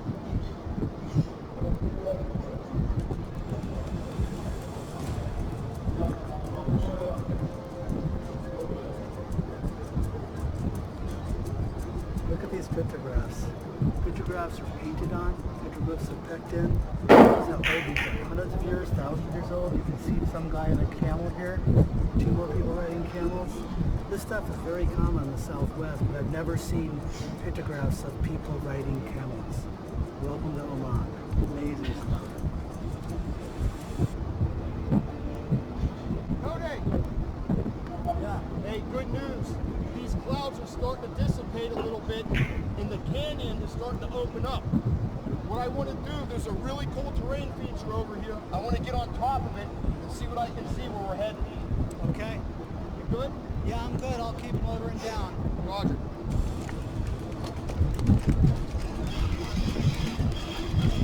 I'm just following the path of least resistance, or the military crest of this canyon. You know, conservation and movement's huge out here. But where I'm trying to get to is that thing. That is a perfect pinnacle. If I can get to the top of that thing, I can see it way down into this canyon. It's starting to get very steep, and I see that I'm going to have to do some kind of technical climbing.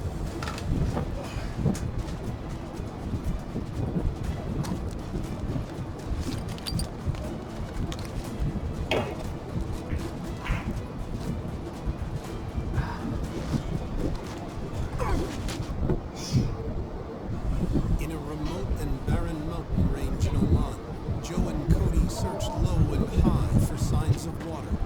Where I'm trying to get to is that thing. While Joe is climbing towards a vantage point, the rock suddenly crumbles beneath his feet.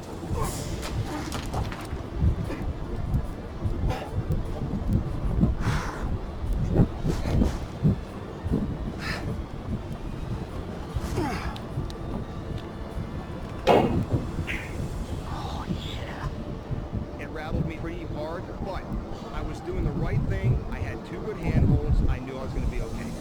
Okay.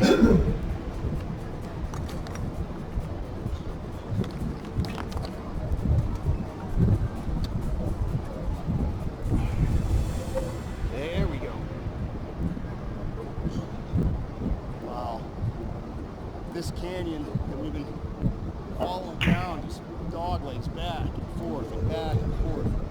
All I see in 360 degrees is nothing but more rock and more sand. That's a pretty big kick in the nuts. You know, it was not easy getting up here, but it's that risk reward. At least I know now what Cody and I have to face as we move forward, and it's pretty ugly. Walking up on this high ground is not the answer. We've got to stay in the canyon, a little bit easier walk. If we're lucky, we may find some water. I'm coming back! I'm going to link back up with Cody, and I hope he's got better news for me than what I'm about to tell him. All right, here's the deal. I made it to this tower. I can see 360 degrees around. I saw where we came from. I can see where we're going. Nothing. Okay. What I will tell you is walking up there is a no. So it's not quite the zenith. It's still a little bit cool. I think we should keep going down the canyon. Agreed. It's the only option we have.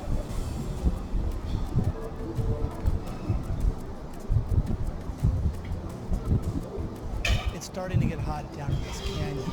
So right now I'm looking for a better shelter because we're going to be here for a while.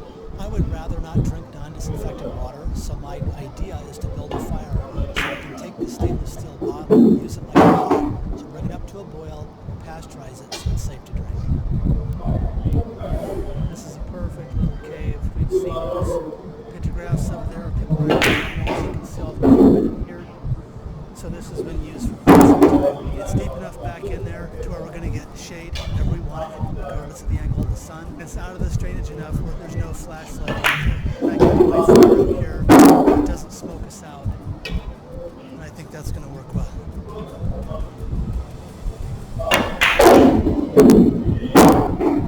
Cody and I must find water. You will not survive in a desert situation like this without it.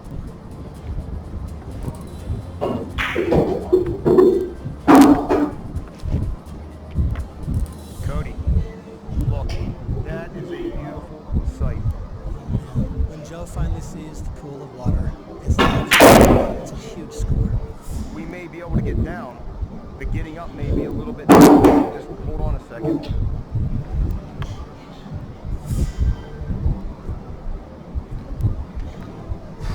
It's totally vertical over there. There's actually an overhang. We've got to figure out a way to get some water. Well, if you get down there and you can't get back up, that kind of defeats the point. So that's not an option. We need the water, but the risk of me climbing down there is too much. Let's find some shade and think about what the hell we're going to do here, dude. When you find water in the desert, you make it as safe to drink as you possibly can, and you're going to drink it. Because if you don't, you're going to die. We're going to take this blue cordage, take pieces of the blanket, tie it together, and we'll lower that down in there. My goal is not to cannibalize these blankets any more than we have to. Gotcha. But if we have to rip a whole blanket up to get that water, then that's what we have to do. Done deal. Okay. If you're willing to do that, I'm going to take those binoculars, and I'm going to try to get a fire going. Get that water out, disinfect it.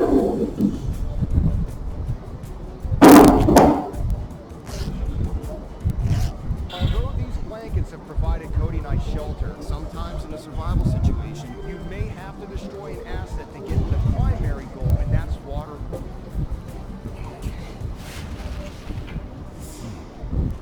what I don't want you to do. This thing's so damn slick. You can actually taste the water. It is so close to you. But in a situation like this, stay focused and keep your head in the game. Build this thing, make it the right way, then use it. The last thing Cody and I need is for this thing to go in the water. We made a little loop here on the top to hold it, and then I've crisscrossed the bottom of it the best I can. But if I throw it in the water, I don't know if it's going to sink. So I'm thinking about putting a rock or two in here just to get it some weight.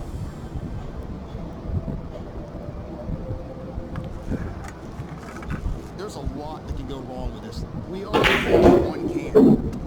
So losing this can is not an option.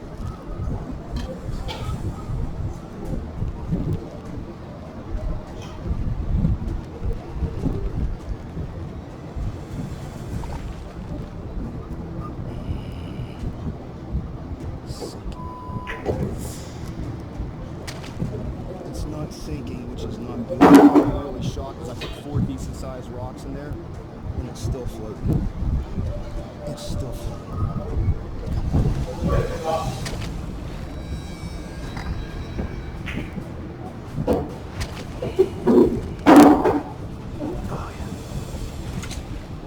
There we go. It finally sinks below the water line, and I see Bob very happy.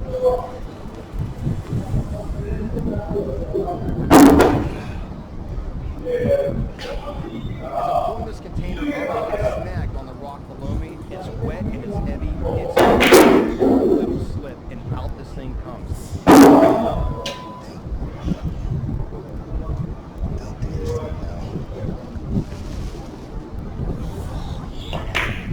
That is what I am talking about. This is a game changer for Cody and I. Game changer. Here's a piece of calico. Selected to make some wood products. So essentially, it's like a fuel tablet. So the Bedouin use this all the time. They'd fill their fires up with this. I'm going to powder it down so I can have the pieces small enough to literally ignite and burn like an ember. I'm creating some surface area on this nice warm rock, and we'll get this all nice and dry. The more surface area you can get on this, the better. For centuries, the Bedouin have collected camel dung to use as an easily ignited fuel for fire. One of these lenses on this binocular is basically magnifying glass. So I'm going to get some bright sun, and here's my ignition source.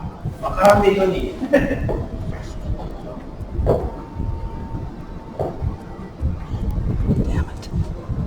There goes the sun again. Here it comes again. We have intermittent clouds in the picture, and if you have cloud cover that blocks the sun, you're not going to make fire. So now it's a waiting game in the shade. It's a real tease. Still just diffused a little bit. I'm going to try to make it work. If I don't have sun, I can't light this fire. And we need to light this fire to disinfect that water. Did you get water? Yeah, man. When you have a fire, it's mildly embarrassing. But if I don't have sun, I can't do it. There's still a bunch of clouds, but there's pockets. How long have you been trying for? 10, 15 minutes. Without fire, we cannot disinfect this water. You got wide open sun right now. It's diffused sun, getting a little bit of smoke. Several years back, I was in a situation where I had to drink some water out of a stream, and it looked clean. I spent 2 weeks in the hospital and almost died from it. Come on, there we go. There we go. Here it comes. Damn it. There goes the sun again. Cody, look. Joe and Cody have finally found a source of water in the Oman desert. There we go. But because of intermittent cloud cover, Cody struggles to start a fire to make the water safe for drinking.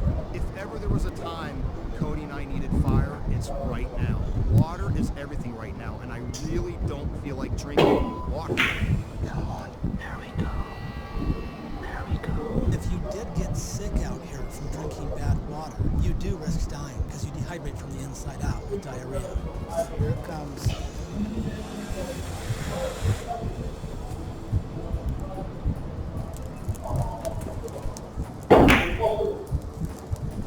Finally, Cody gets a break, he gets an ember, he's got a fire going. That is great. All we're going to do from this point forward is to drink water and super hydrate.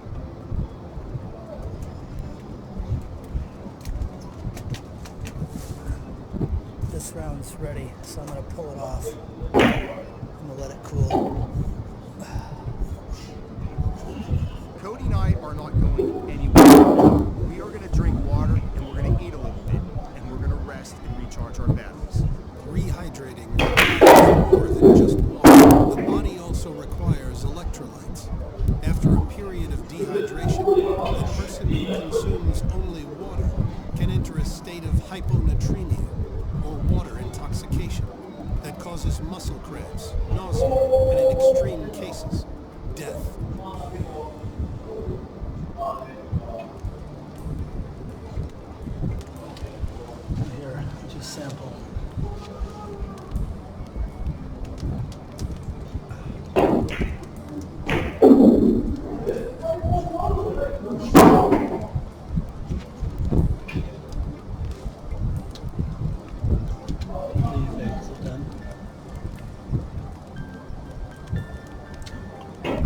chicken?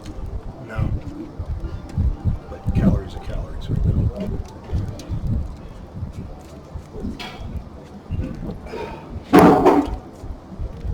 For anyone in this situation, having water to drink, having something to eat, and having a place to bed down at night is a grand slam home run.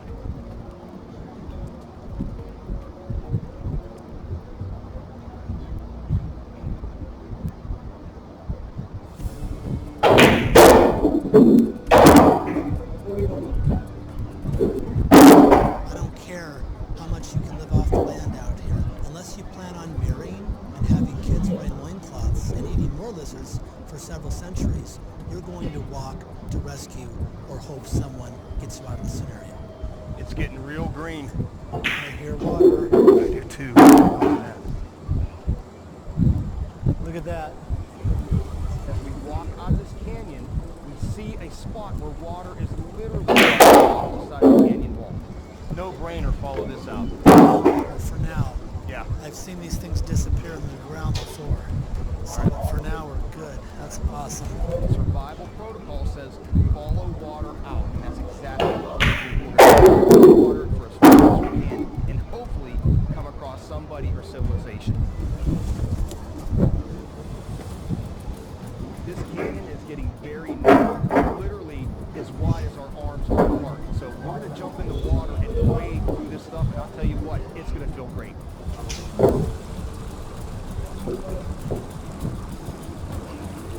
This almost seems like a really mean illusion that all of a sudden we're literally over our head in water with abundance. And I'm thinking in the back of my head, how long is this going to really last?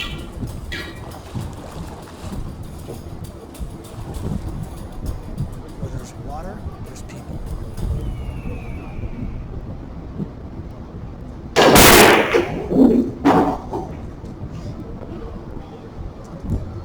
So much for the water, Cody. I know, it's just gone. almost tempting to turn back. It's not an option.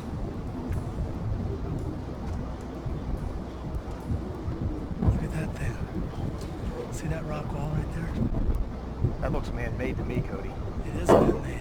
It might be 1,000 years ago. But Yeah, it's no man-made. doubt. Let's keep going. As you reach the end of this wadi, into this flat valley, I see a ruin. So is it a civilization that was here 1,000 years ago? Or is there a town right around the corner? We don't know. Cody. Come here. Oh my God. Those are buildings. Yeah, it's a whole town. Wow. Yep. When we round the corner, there it is. There's an entire town right there in view. As beautiful as the Arabian Desert is, it's still a killer. The most common ways to die out here are hyperthermia and dehydration.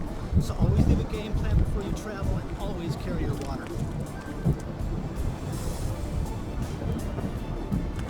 The deserts of the Middle East are brutal environments. They do not allow for too many mistakes. But at the end of the day, mental and physical toughness is what's going to get you out of here alive.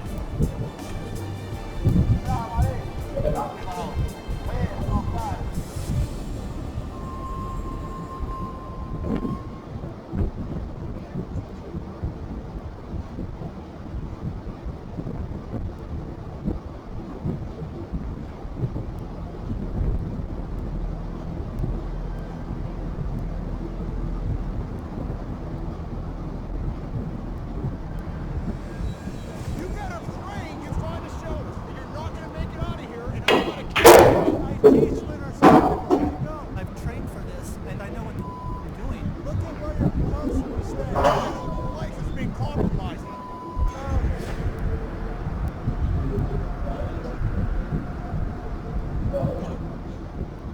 On this episode of Dual Survival, We've got to find shelter ASAP. Joe and Cody are trapped in a land of ice and snow, Very bad. Stupidly bad. facing steep challenges. Joe, you okay? Cody is moving my life. Maloney is certain.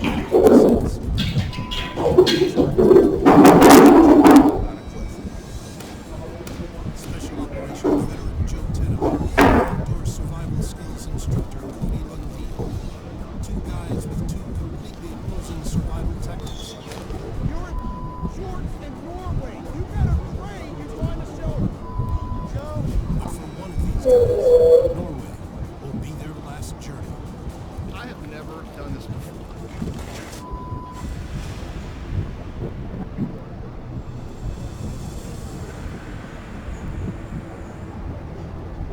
Norway. It's an 1,100-mile-long frozen block of rock and ice, where rugged mountaintops and ancient glaciers drop straight down into the icy North Sea. Norway is a very challenging landscape. It's very beautiful. All rolled up in the same piece of ice. The terrain and topography is brutally harsh. Death here happens in seconds. Wintertime in this terrain can be especially deadly. One wrong move can leave a person buried by an avalanche or trapped in a deep frozen crevasse in an instant. Norway has over 1,600 glaciers. The landscape is literally being carved to pieces by ice. That old saying, one wrong step will get you killed, definitely applies. The snow underneath you can give way, you'll get killed here very, very quickly. In this scenario, two experienced mountaineers are exploring a glacier when one slips into a 200-foot deep hole, leaving his partner holding the rope and his life hanging in the balance by only a few nylon threads. One of the most horrific ways to die is to fall into one of these crevasses. Not only are you going to break all the bones in your body, you're going to freeze to death at the same time. These mountaineers go to the glacier. That means no one knows where they are, and no one's looking for them.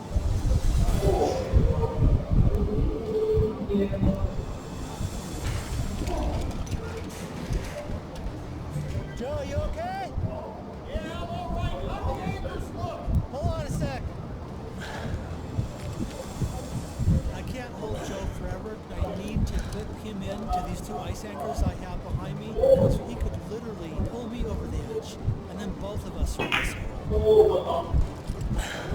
Cody is holding my life in his hands. Below me is certain death. There won't be enough left of me to put in a shoebox by the time I hit the bottom.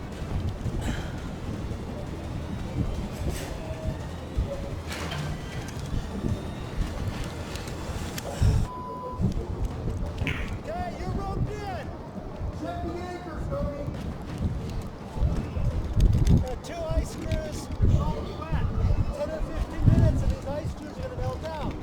These ice screws aren't going to last forever. They're already starting to weep. In other words, they're already starting to build water around them. I can shake both of them, and one's worse than the other. We don't have a whole lot of time. There's a backpack down here. I see below me the backpack that this guy was actually carrying. That has got to come back with me. Slowly, let me grab this thing and I'll climb the hell out of here. No, you need to come out now. I'm already over here. Just give me some slack.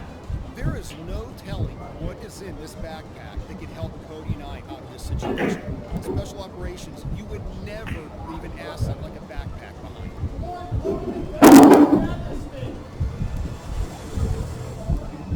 Okay, damn it. Okay, hold on. Clearly, I'm not a happy camper when we have minutes and these ice screws are starting to melt out. But Joe wants to go down to retrieve this backpack, so I'm going to let him down. We'll do it as quickly as we can, and we'll see what the result is. I'm hooking up the rope to a device called a gree-gree, which will allow me to descend him at a rate that I can control. You ready? Nice and slow, Cody. Nice and slow. Okay, here we go.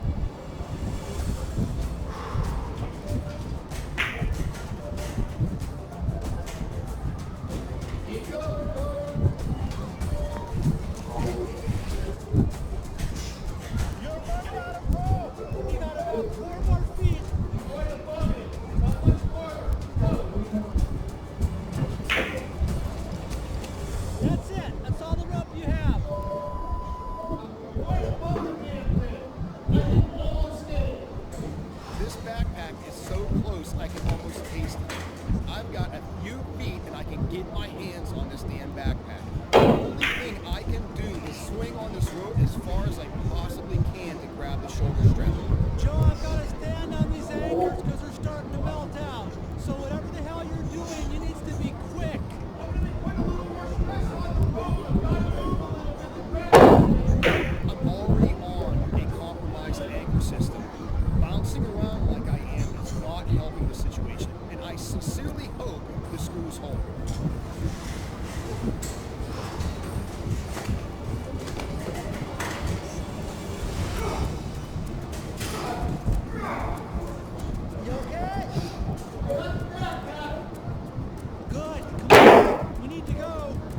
mission is accomplished, but now I'm farther down in this damn hole than when I originally started. It's time to get the hell out of here.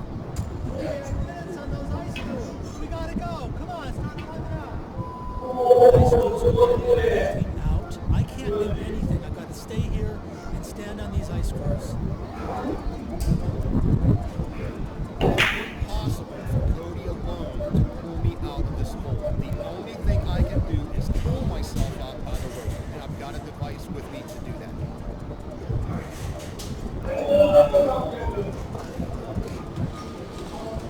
I am hanging in a freezer. The cold off of the walls of this cave is weird. I'm losing the dexterity of my fingers because my hands are above my heart, and it's colder than hell in here. How's the anchor looking?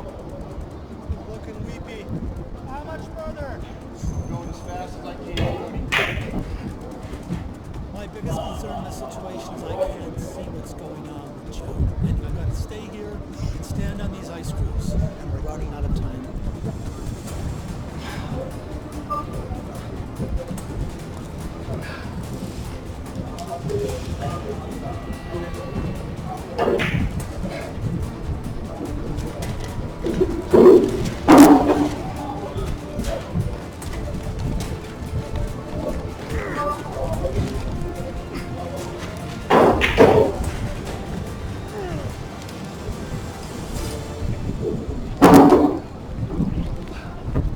Finally he comes up and we're good. But whether this backpack is worth the risk remains to be seen.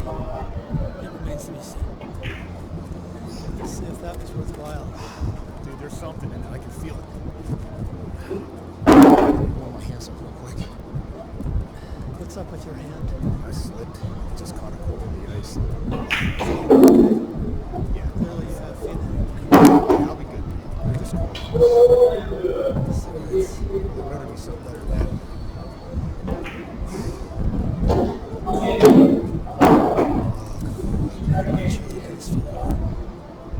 That's empty. That's a good thing. Hold on.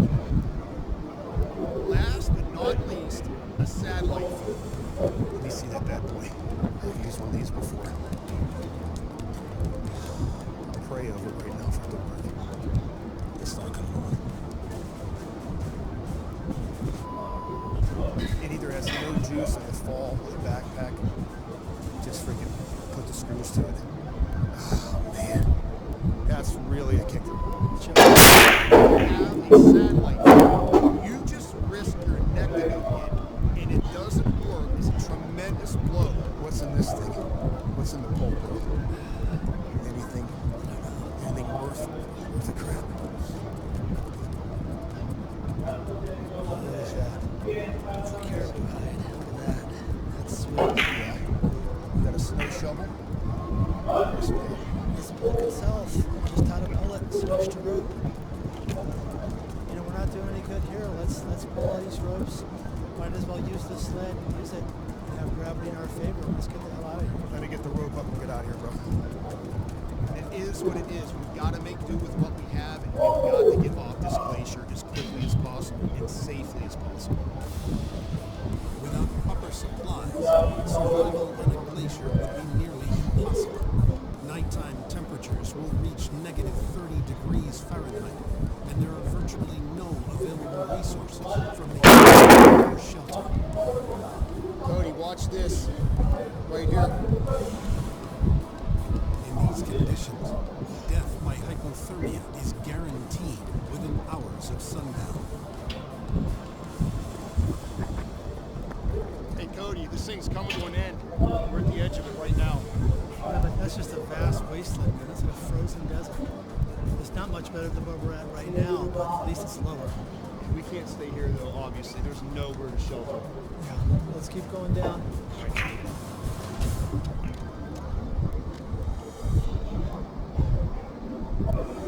Having made it from the glacier to a barren area known as the Highlands, Joe and Cody now battle 50-mile-per-hour winds, stinging hail, and freezing rain. This is Blake. Cody, we have got to get down out of here and find shelter. Let's start heading And I down. mean right now. Finding shelter before nightfall is paramount to keeping their core body temperature from falling into the danger zone. Ideally, we can get it out of the wind, away from the wind, but I don't know, because the low spot's right into the wind. Let's just get down. Yeah. The only thing that's keeping us going is that we keep moving to generate heat. This place is bleak. There's snow blowing in your face, your lips are going numb, you're starting to freeze. The hypothermia risk in a situation like this is very, very high, especially for Cody. ASAP! The man is here in shorts and socks in a frozen wasteland. If he goes down, I'm going with him because he knows I'm not going to leave him here. There's a ledge up here. Maybe we can do something here. I know the wind will blow right into it. No, this is a no-go. Cody, the wind is blowing directly into the rock, and it's on a ridge. You can't even think about being here. This is a no-go. We gotta keep moving. dude, I'm concerned about you right now. I gotta tell you, I need to get you to some shelter, bro. Really? Why is that? We're in Norway right now. Yeah? It's freezing cold and you're in shorts. I gotta worry about that. Come on, Joe. For real, Cody is jeopardizing his safety and my safety because he chooses to wear shorts and socks in a winter survival situation. All he's doing is adding risk to a very risky situation. Cody, stop! Struggles over Cody's clothes and the shelter for the night have stifled their progress. Cody is not dressed for this environment. He wants to keep moving. We could be walking into nothing. This little rock outcropping is a better deal now than nothing later. You're in shorts in Norway. I right teach now. winter survival. Let's keep If moving. you don't find shelter down there, what are you going to do? I'm gonna keep moving. I'm wearing 3 pairs of wool socks, so my feet are very warm right now because I've trained for this and I know what I'm doing. Joe, look at where you're proposing that we stay. Look at the wind. You're compromising our mission. You better pray you find a shelter. Or you're not going to make it out of here. I'm going to carry you. My life is being compromised. Joe, I know the difference between being dangerous and being uncomfortable. It's not a gimmick. It's not a joke. I've earned the right to do this for over 2 decades of doing what I do. Keep moving. This is not the place or time to argue with your partner. He wants to keep moving. I can't stop him, so my only choice right now is to keep moving with him. With 2 hours of daylight left, the journey to lower ground continues. Still with no suitable shelter area in sight and temperatures well below freezing, their only hope for staving off hypothermia lies in their ability to block the punishing winds and store metabolic heat from their bodies inside a shelter. Let's follow this finger down, Cody. Cold weather has a way of robbing the body of motivation, calories, of literally the will to live. I think it's just to keep moving the body, generate metabolic heat, and to keep heading down.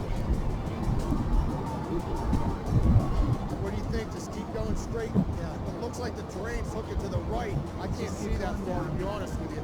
Down, down, down. All right.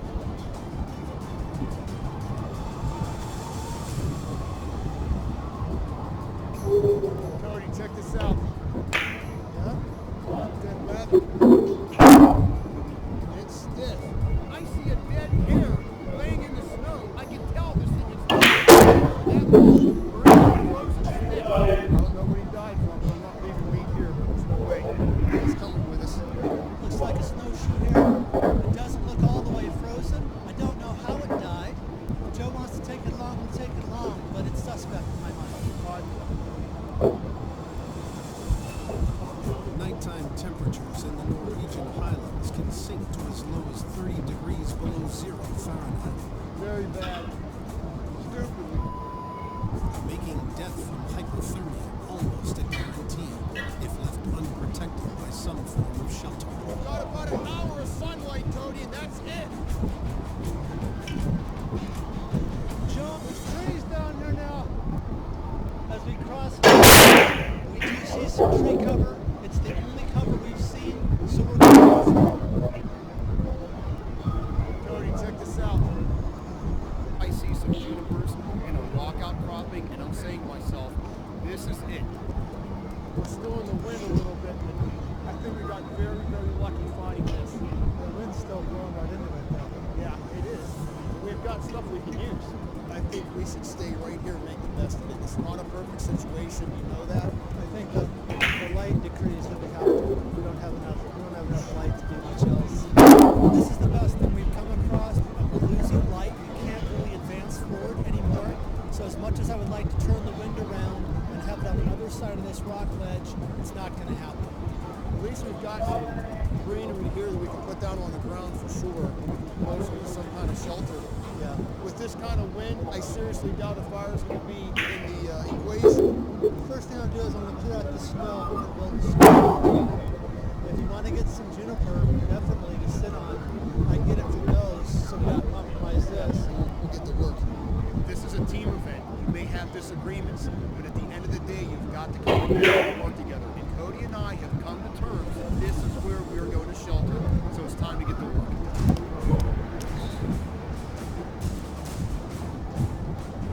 This situation is very, very challenging, if nothing else but from the wind. We're going to try to use the snow from this area to help make this shelter location better than it is. Newly fallen snow is 90% air, so it's an awesome insulator. We both have a fire within us, 300 BTUs every hour. Burning metabolic heat just sitting there.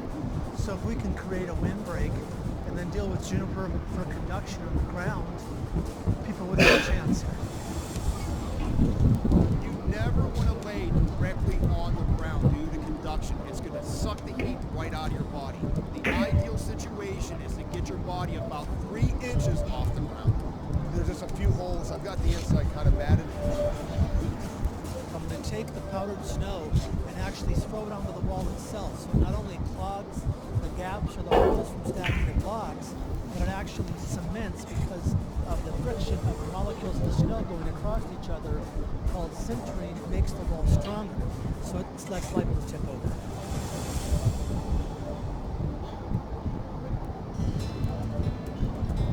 So Cody, I've been in there already. I think if you just build it to the height that you have over there, try it out and tell me what you think. I'll try it. I'll keep jacking this up. I've got just a few more bowels, and I'm just going to line the inside on some little holes. But it's bring that pack in too as well. Anything to deal with reduction. Then we'll decide about the canvas later. I'm going to use everything I have at our disposal, including the backpack and the rope, to get Cody and I's body off the ground. What I'd like to do is not tear this thing up as much as possible. Obviously, so we can get out of here, but if we have to, we do. The bunny should be on the side, and we'll see. We're debating whether to put the holes over the top. I think we're going to pass on that. We don't want to jeopardize this wall. There's not a lot of light left. So we have a great conductive out of this juniper. We also have the rope, the backpack, and the blessed caribou hide, which will be over the top of us. And we'll travel a long way radiation between our two bodies with the caribou hide, the backpack, and whatever else. Hey Cody, all this stuff that's hanging down here, to be quite honest with you, is more of a pain in the butt than it's worth, but we can leave it if you want. Depending on how cold it gets here at night, you may or may not have to do some sissy squats and some exercises to stay warm. Hopefully that will not be the case. I know it's just leave it. Because what I'm seeing is our heads will be up that way, feet out this way, entrance right here. Right, and that's kind of an impromptu door. If we lose time, we're losing light. So just leave it for now. We'll get it out of there if we need to. For someone to survive the night in a situation like this, what you don't want to have happen is for the weather to turn to crap. If it really starts to storm when the temperature drops, you're going to be in state. I was a little harsh on Cody earlier, but that man has got to understand where I came from. If you're to pull a stunt like coming to an environment like this in shorts and socks, you would not have even gone to the unit psychologist. You would have been booted. Ticket. So he needs to understand I am not used to someone dressing the way he does, and that puts him and I at risk. This is actually a lot more than I thought it would be. Keep Bogart and the caribou hide though. But now we have found a shelter, luckily for him. Stranded in the Norwegian highlands, battling sub-zero temperatures and the threats of hypothermia and dehydration, Joe and Cody continue to descend the barren peaks toward more resource-rich terrain and hopefully civilization. It's hard to see. Snow. Very bad. Super. Cody, I've got to get down it with this thing. Let's go this way. I can't get it down over there.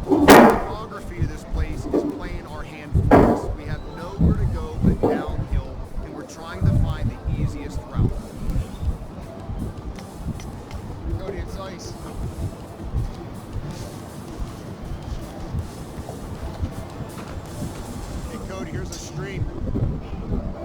That is a beautiful sight. Is it running or frozen? I can hear it running. I can see it running. See that? Yeah. This stream is a good sign for Cody and I. It's pointing us in a general direction. So that's all we have right now, and that's what we're going to use. We've got trees down there.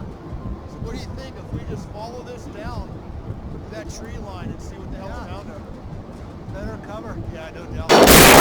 Cody and I are not drinking this water right now. This is very close to a frozen state, and we do not want to drop our core temperature any lower than it is. So we're going to move a little bit farther and hopefully drop in elevation, let the temperature warm up, and so will the water.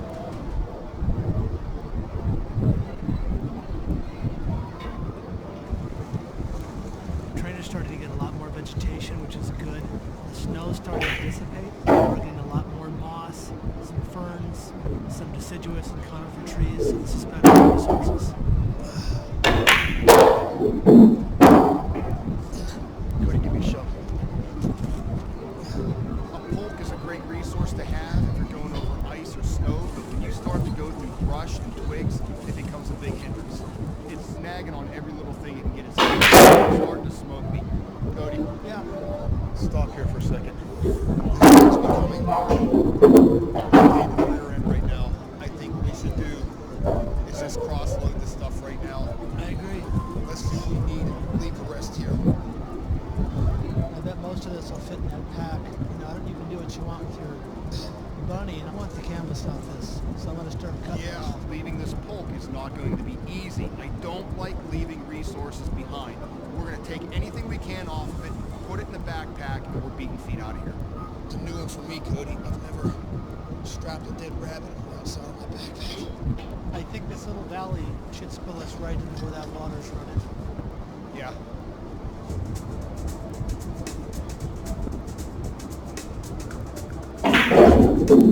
Water here, Joe. You know what, Cody? Not a whole lot of ice. Matter of fact, I don't see any. What do you think? Yeah. Time to drink. Good as place is in. All right. Norway is known for its clear mountain streams. The water here in Norway is better than any other place I've been to, so we're going to drink it. We're going to drink it slowly. Do not want to drop your body temperature. With the threat of dehydration finally abated, Joe and Cody move on to securing shelter from the sub-zero nighttime temperatures, which await when the sun goes down. Let's crawl out of this hole and just recon this general area. Let's go up on that ridge area and see what we can find. The longer you're out in a cold weather situation, the more the body's susceptible to hypothermia and frostbite. So I want to make some sort of shelter and maybe have a fire inside it. What do you have in mind for this spot right there, shelter? Remember that shelter we did in California? It was the gravel we covered with ferns. The dome shelter. Yeah. We're going to do a dome shelter right here, and we'll use this muskeg and this moss and berries to cover it. So if you can just get big shingles, I'm going to cut down the gravel block and we'll make it up, tie it up, and layer it over. Sounds like a plan to me. What I'm looking for is some sort of flexible sapling, mainly the size important of the species. You can see this one, it's fairly straight and it flexes pretty good. So this is a good contender, so I'm going to go ahead and take it.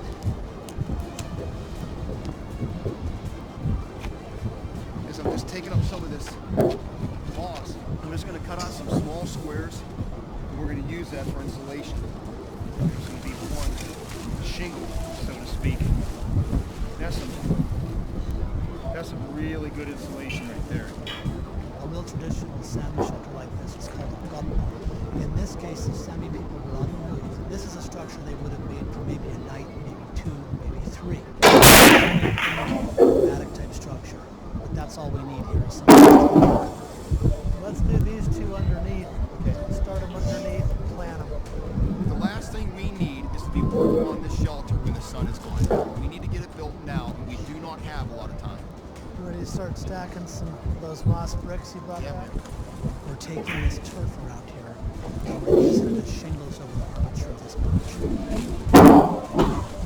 Hey Cody, if you think you can finish this up, I'll go look for some more materials for fire or bedding. Yeah, I if got you it. can handle it. You bet. All right.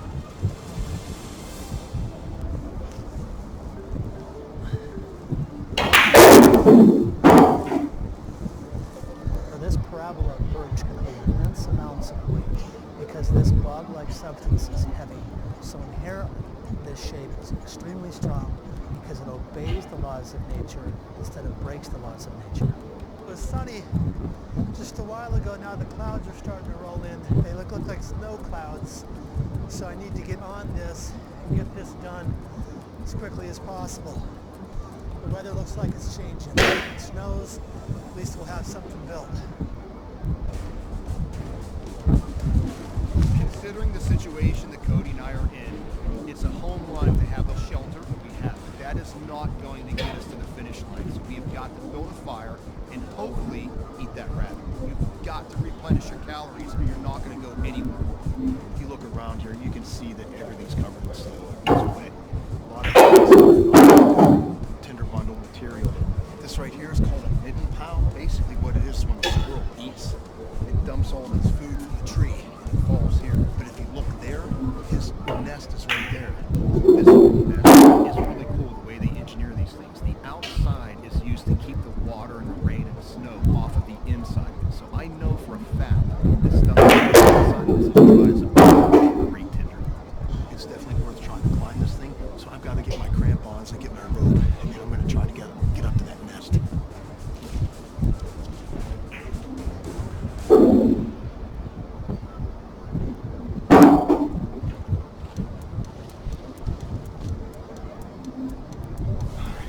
Unfortunately, we have a lot of climbing here to get to the top of this tree and get this drain.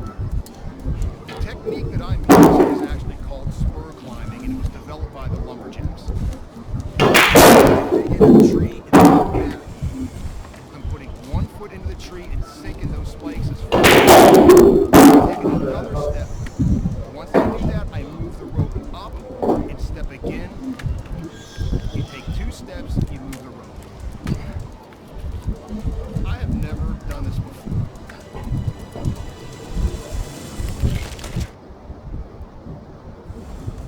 Isolated in a wet forest in Norway, with nighttime temperatures dropping well below zero, Joe uses an old lumberjack technique in an attempt to retrieve a likely source of dry tinder in a damp and icy environment. Legs are getting tired. I have never done this before, but the stuff that's on the inside of the squirrel nest as dry as a bone would make great tinder. I love challenges.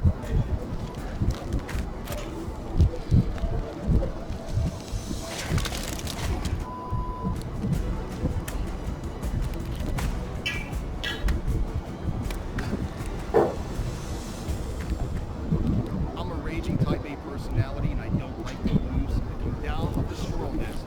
And now Cody and I have got tinder to make a fire. That's what it's all about.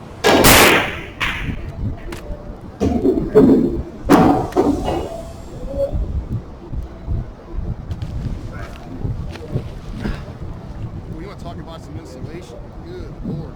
Yeah, we did a good framework. I mean, that's heavy. I have got some bomber tinder for you for a fire. Tell me what you think you can do with that stuff on the inside of it. It's super dry. Now the bottom line is we need some stuff for the floor. I'll go in and try to deal with ignition on this. Let's get some boughs for the floor. Let me get out of my kit and go grab some.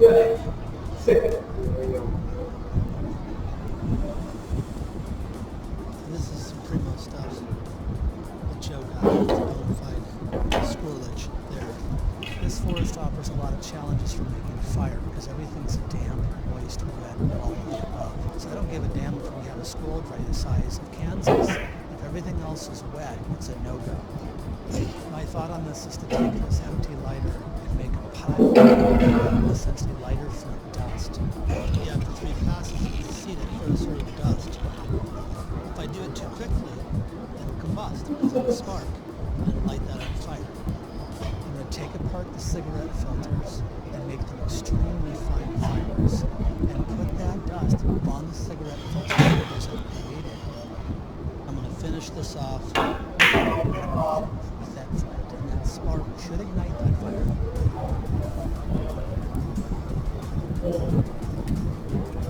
This is a one chance deal. If I try to light this cigarette filter and it doesn't light, I'm not sure if there's other stuff out here that I can get to work.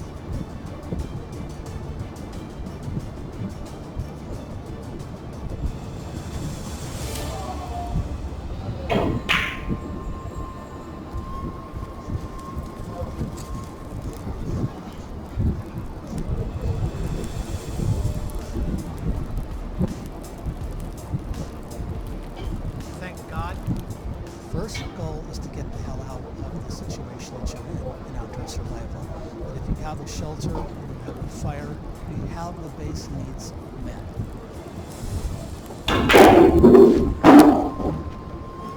Awesome, we got a fire going. Much needed.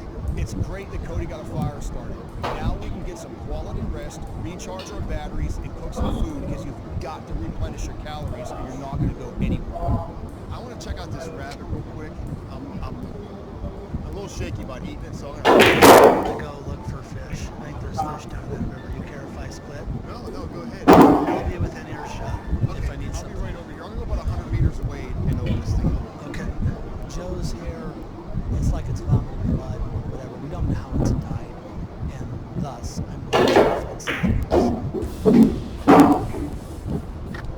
As a young kid growing up in Pennsylvania, I used to do a lot of hunting, and I've killed rabbits before, and I've gutted them. I know what the insides look like. What I'm looking for is discoloration on the liver, the stomach, polyps, anything that's a signal that this thing died from something internal.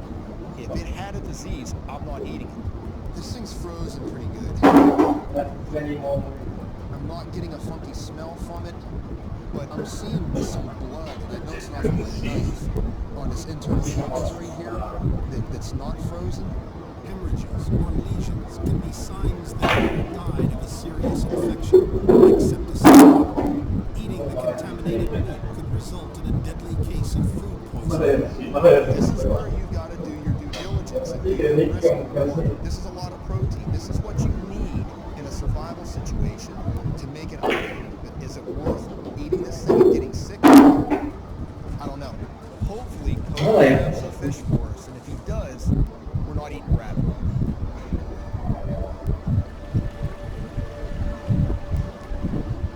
I've seen several trout in this area. The reason I'm being careful is trout can sense vibration when you walk. They can see out of the water. I've recon this little spot right here. The rocks are already safe. Good idea. We tried some many times in the past, so I need to get to work. This stream is pretty ideal for making a fish trail. It's not that wide, it's not that deep, it has a lot of stones that I can use for walls, and it has bona fide fish. I'm going to take these rocks and create a little area, that would scare the hell out of them, basically force them downstream into a holding pen. I want a place where fish want to go, but when they go in, they don't come out. So I'm stacking the rocks all the way up to the other side in a natural kind of diagonal pattern. Here's the entrance right here. So it's fairly deep, and it's kind of naturally channeling in. We'll create our cover, and then I'm fortifying this shallow area to where that's going to be the actual pen itself. I'll just put some sticks to make some cover here. So putting spruce boughs on the top of this fish pen because fish like to hide. I want them to think that they're hiding. If they feel they have cover and they're not seen, they're less able to move out. I think that's some decent cover there. I'm going to get stones, whatever I can find, and I'm going to start scaring them down.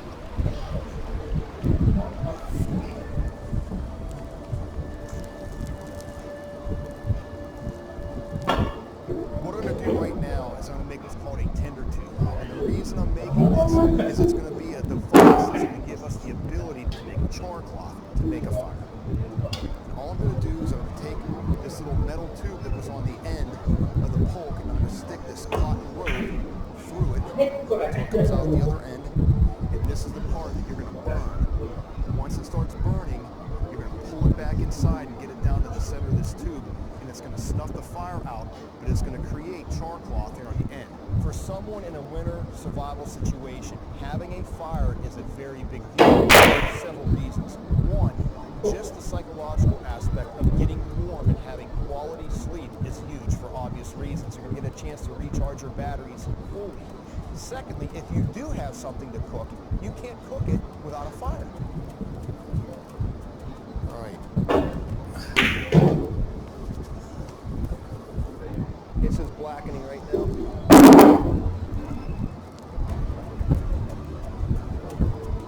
That's burning. That's exactly what you want right there. All you're going to do is pull it back down into the tube. It's going to suck itself out. Now, Cody and I have char cloth to go.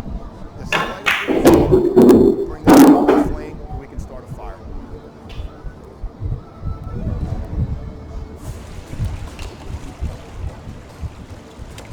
Just like back on the southwest, I would have heard the little doggies on down the street into the holding pen before the coyotes by at night.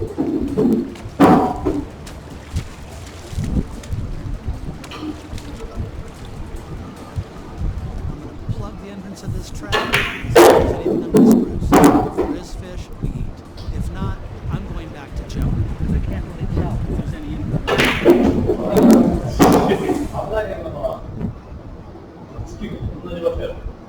I'm being chaotic as hell. I'm walking downstream. I'm throwing the rocks in. I'm beating the water with the tree. But I still don't know if there's any payoff. And I can't really tell if there's any in here at all. I don't know. They struck out.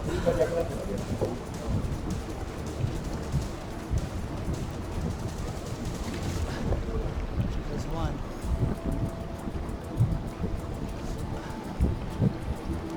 I'm going to take these fish, we'll clean them back at camp, and we'll make short work of this.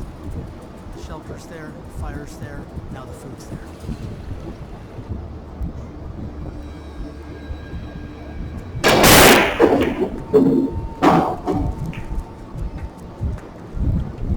Oh, man. So we're going to get a good night's sleep, bro. I can tell you that right now. It ain't going to be like the other night. So the only thing I can think of is just keep heading down. So yeah, if we follow that stream or not, there's a bunch of these valleys we've seen. Right. So that's my vote. I don't think we have a choice.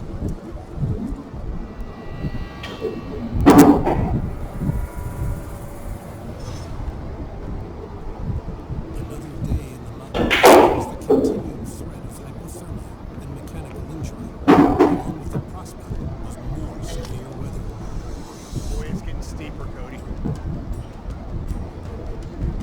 Damn, Cody, this is starting to get really vertical here. As Cody and I are making our way out of the forest, it's becoming very apparent that the terrain is getting steeper and rockier. Damn, Cody, this is straight down a couple hundred feet. And it don't get any better this way. This is pretty dicey here, man. Joe, there's some down there. We've got a shoreline, Cody, that just keeps on going. Yeah, this is definitely a fjord. This doesn't look good, Joe. Looks like it's blocked down there. Yeah, I want to propose something to you. You might not like it, but I think we should use the equipment we have and just get the hell off this cliff right now. We have no alternative but to rappel down this cliff. If you think it can be pulled off, then I'll do it. But you don't. No, absolutely not. No, this is serious stuff here. What I need to do is take a few minutes, find a good anchor point, I'll set up our rope, and we'll get down. What I have zero experience in is rappelling in the wintertime in Norway while it's snowing with icy, snow-covered rocks down a face that's 90 degrees. That's way beyond my experience.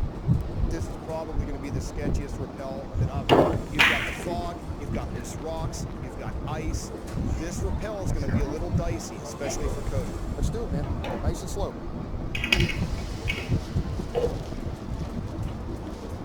Just nice and easy. You go where you need to go. It's terrifying because as that rope hits, you kind of throw up in the back of your mouth a little bit. Dude, this is like solid ice. Solid ice. Okay. You call it that. Yep, just take your time.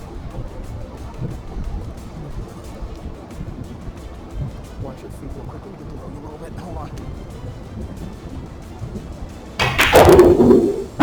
Cody, check this out. Follow the shoreline where those real dark trees are. Does that not look like a building?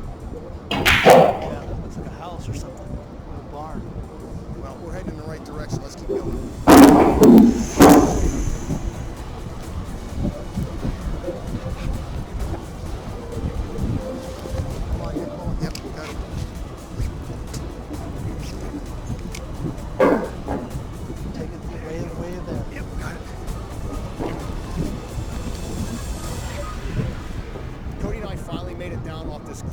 Mission complete. That's what we saw. There's an old boathouse right there. You want to check out the hut and I'll check out the beach here? Yeah.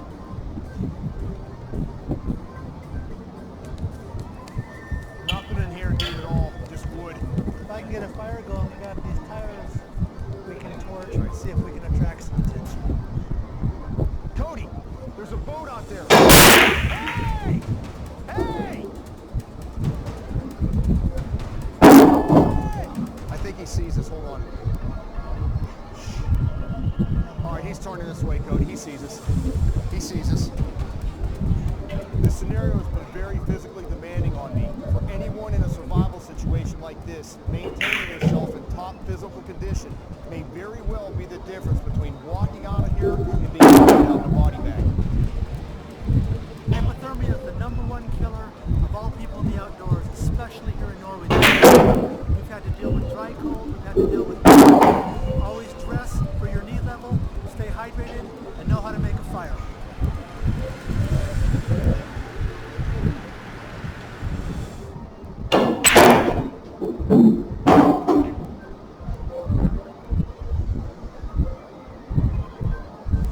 Dual survival has gone head-to-head with 6 continents and 24 countries around the world.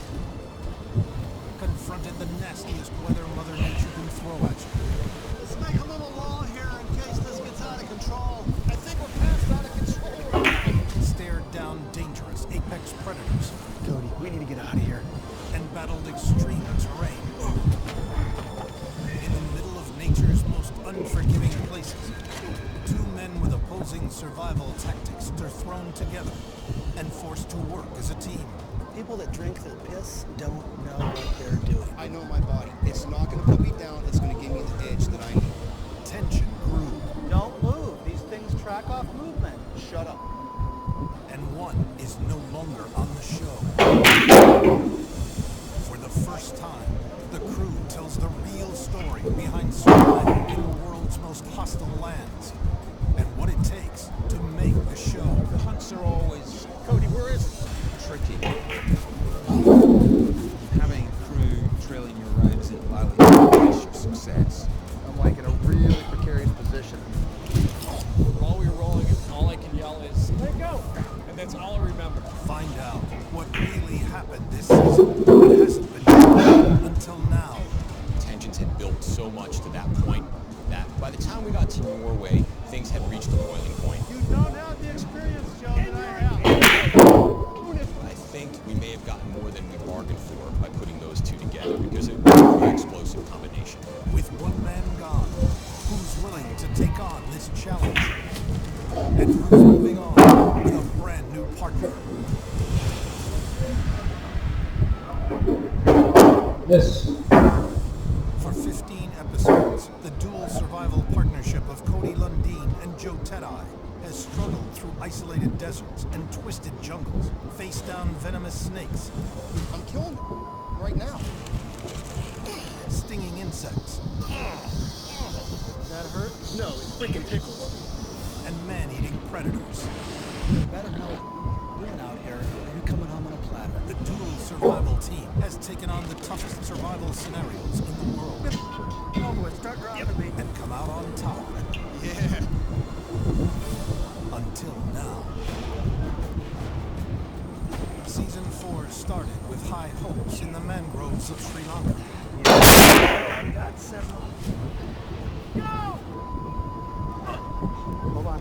1, 2, 3, go. Whoa. Then onto the harsh Arabian desert of Oman. Look at that, man. It's like a nightmare that's just beginning. The biggest problem you'd have in this situation is you're frankly in the middle of nowhere with very limited gear.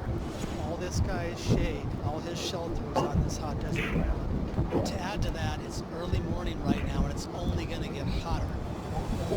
And the final location for Joe and Cody together, the frozen wastelands of Norway.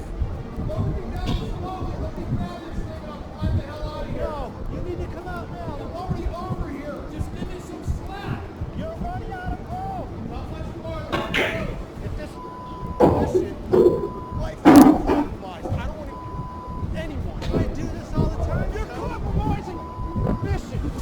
Every step of the way, a dedicated crew is capturing all the action and living the drama as it unfolds.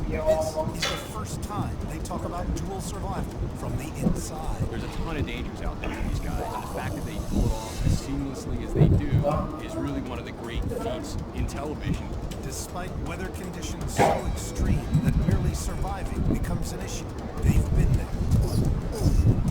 Obviously, dual survival is a very difficult show for the crew to shoot.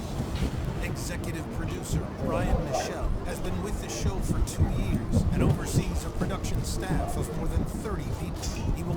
joined the crew on location to supervise filming. Everybody's under stress. Everybody's feeling the strain of traveling, of working in extreme weather conditions, of staying up for hours and not sleeping, of eating very little food. If you work on dual survival, you need to be prepared to work on any day. We worked in conditions where it literally feels like someone dumping a bucket of water on your head continuously. Let's make a little more in case this gets out of control. I think we're past out of control right now. We've worked in conditions where the wind is blowing 40 miles an hour and the snow's going sideways. We've got to find shelter ASAP. We've worked in conditions where it is blistering hot, where you could literally take your shirt off and reach for probably a couple of cups of water. Every minute you're sitting under this exposed sun is less time that someone would have to live because it's robbing the body of water. Kind of like the postman, rain, shine, winter, sleet, whatever. It's pretty steep, but nothing to make of it that much. One day they're shooting in 100-degree deserts. The next week they could be shooting at the top of a mountain in the Arctic. When you watch the show and you see our host doing something really dangerous, chances are one of our guys are hanging off the side of the mountain, are standing right there next to the rattlesnake or the bushmaster. One more shot, a little closer. A little lower, so you know. Just down looking at the other side. Okay, got that. Having some fun. Well aware of the dangers, and I hope that the people I work with weigh those factors as highly as I do, because I value going home just like everyone else to a family. Where do you want me to look? There? Yeah, I'd say just kind of down there? Okay. The show should really be about the crew because the crew's doing all this stuff with 45-pound cameras and sound gear. When you can barely stand on the side of a hill. All right, let's shoot there. That'll be gone. It's a real privilege to work with passionate people that are real hardcore and really good with what they do. The guys that shoot this show are particularly thrive over this stuff. Marty. See, you don't even have to carry your cameras. Oh, I wish. This isn't the regular crew that you would find on a regular TV show. I don't know jack about TV, but I know one thing. You're not going to find Housewives of Beverly Hills producers and cameramen here. Sorry, stay in Beverly Hills. Africa is as far away from Beverly Hills as you can get. In the season 3 episode, On the Menu, shot in South Africa, after 3 days of seeking rescue from the triple-digit heat, the threat of poachers, and apex predators, Joe and Cody and the crew get pinned down by a pride of lions. Don't move. There's a lion about Turning a dangerous situation into a potentially deadly one in a matter of seconds. We see cubs. When there's babies around, the mom is very territorial. We're clearly broaching that envelope of getting a charge. You need to respect what's around you. You can't just haphazardly say, let's do this and go there. You need to factor in the risk and the dangers, because they are there. They're always there. Cody, we need to back out of here. Shh. You hear that? That's a vehicle. Just let it get between us and the lions. We don't want to make a lot of noise jumping up and down because the lions are there. It's a very peculiar situation. That thing's looking right at us, Cody. The rescue vehicle comes and they can see that there is this male lion staring them down really hard.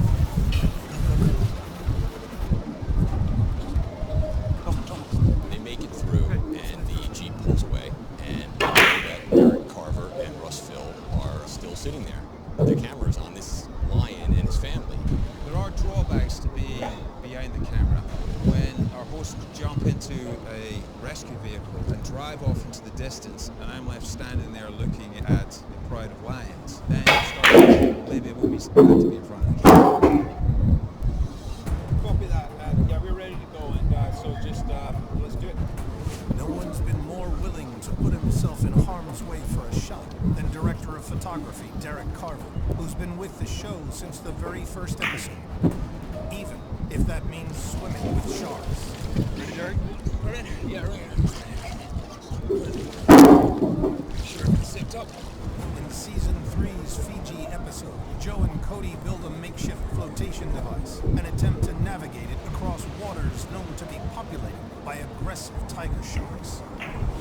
The only way to see under the water and on top of the water at the same time is for him to get into the water, and that's what Derek's doing right now. He's been on since the very beginning of the show. He knows what he's doing, and he always gets the shot. As this reef is starting to drop off and the water is getting deeper, I know Cody and I are now heading into shark territory. Once you go past me about 2 meters away from me on my left-hand side here, okay? Copy that. Once he's past me, if he comes around and does it, reset. Okay? Copy that. There's a lot of sharks in these waters. This isn't your average camera job. Let's just get out of this area. I've been diving a long, long time. I think anybody that's been in the water long enough, if you're not afraid of sharks at some point... Dual Survival's other character, Russ Phil, also puts himself in risky situations to capture the show's dramatic time lapses, aerial shots to set up each location. Got our helicopter shots today. Russ is up there getting our aerials. Joe coming into this little island. The aerials are extremely important, not only to let the viewer see the landscape and kind of get a better understanding of what our hosts are going through, where are they, but it really is the way to feature our third host, which is the location we're in. Dual Survival shoots in some of the most spectacular locations on Earth, but getting there usually requires the cast and crew to make exhausting 2 or 3 day journeys before they can even begin shooting an episode. For me, being the AD, this job is a logistical nightmare. I mean, it's just sometimes so tough. All right, boys, let's go. Get the hustle on. Take a look at Chris over here. He's our assistant director. I mean, these guys have to pack mule this stuff in. This is a physically demanding show. This is just some of the gear. Cameras and batteries, everything has to be here to catch the action. We're taking helicopters to work, we're taking boats, snowmobiles, everything and anything. Whatever it takes to get away from all the civilization, really let our hosts be stripped away from everything. Getting to the most remote parts of the world is certainly a challenge, but once there, the rough terrain and extreme weather conditions can turn even the most idyllic setting into a potentially deadly situation for cast and crew alike. I think a jellyfish got me. It hurts so bad. Like hundreds of jellyfish over there. Thanks, Rocky. Over the last couple of seasons, I've treated everything from heat, broken bone, venomous insect, and snake bites. It's Shoots on Dual Survival can be extremely rough. Frankly, I've never been as sick as much in the last 2.5 years of shooting this show. Whether it's vomiting, or diarrhea, or staph infection, or just being whipped lethargic. Because of the strenuous nature of the show, the remote locations, and the extreme stuff that we're doing, I've been down and out on several locations while filming. Definitely been on a lot of cliffs and ledges and things where a lot of stuff could possibly go wrong. Fiji was probably the worst. You just look over this edge and you're standing right close to it, and one little slip and game over. Something like that almost happened with Joe. On a deserted island in Fiji, Joe Ted-Eye attempts to hang a rescue beacon made of dried grass onto the side of a vertical cliff face, but unexpected monsoon rains manage to place him in more danger than he bargained for. Just let me do this, guys. I'm like in a really precarious position. Because I'm like right on the edge of this thing, man. The whole time we're up there, these storms just keep rolling in, hitting us. So all of a sudden, this thing Joe builds out of this grass is weighing 4 times more than we think. So as this tube of grass went over the edge, it took off on it. And Joe wasn't going to let go of that. While we were rolling, all I can yell is, "Let go!" That's all I remember. At that point, what goes through your brain is, what do I do now? So I did what I was paid to do. I ran over with the camera and recorded it. We're still shooting the scene, I realize. Derek isn't, he didn't stop shooting. I may have to clean up my house right now, but mission accomplished. He didn't go over the edge, but it was definitely a close call.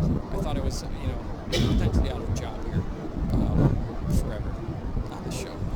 One of the most dangerous moments occurred in season 2 before Joe joined the show, when former co-host Dave Canterbury attempted to retrieve honey from a hive of Africanized bees wearing a makeshift bee suit. The craziest thing that happened on the show was getting honey out of a wild circle. What comes around goes around. Need consequences. Now they're really... So Dave starts to cut the honey, and it gets to the point where Dave can't see anymore because the bees are inside his suit.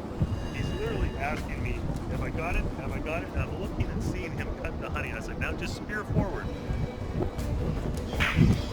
We're gonna have to get out of here. We're inside this thing, we gotta get one. They're stinging. That's 5 stings, 6 stings. 6 stings. And he spears the honey, and Dave's like, that's it. That's 6, 7, 8, 8. They're stinging. Well, Dave is gone, and meanwhile he drags a bunch of bees with him. The crew now is scattering. We all start running down the hill. This cloud following us. Basically ditch all our gear and we sit there as these clouds of bees are just trying to get at us.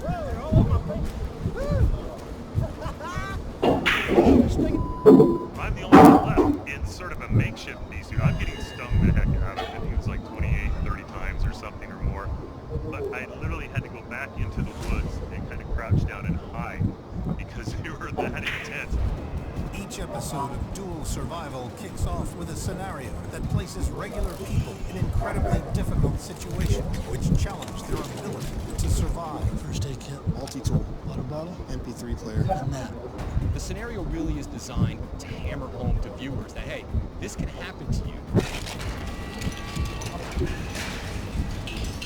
And watch the rest of the episode, and maybe you'll live if you follow these little instructions.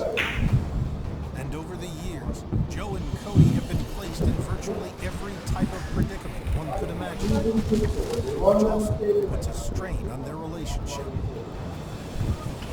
But the one that started it all was on Ometepe Island in Nicaragua, where to play out a very common scenario. You're on a volcano. One of your party gets injured. It's a scenario. Cody placed himself in a jungle split, rendering his leg useless. A little bit lower. Yeah. Let's get this thing over with. Start dropping me. Gotcha.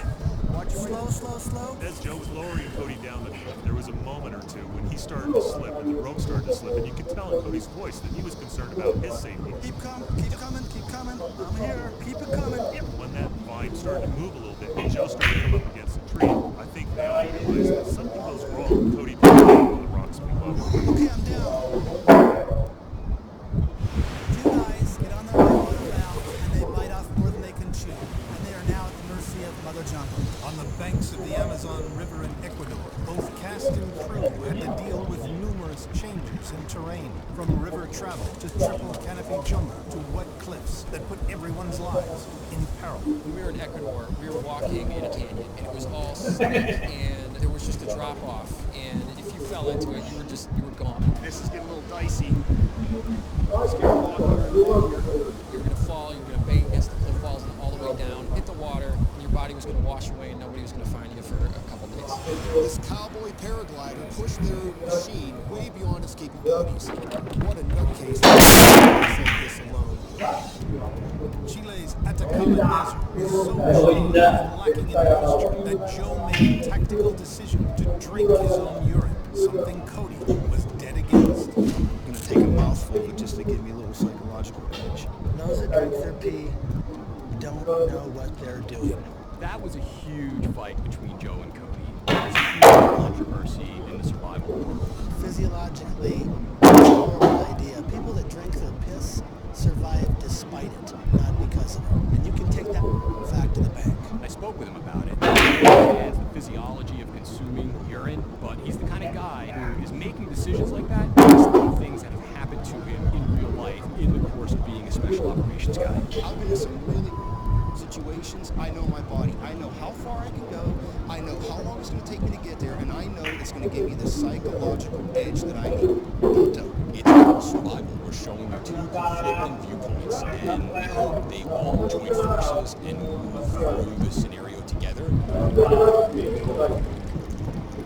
Cody, I have some for you too. Would you like it straight from the tap or from the helmet? If he's done this before, so be it. But I still think he's for doing it. There are times when they reach an impasse, and their tactics, philosophies, personalities are just going to clash. But whatever the scenario or the personal conflicts,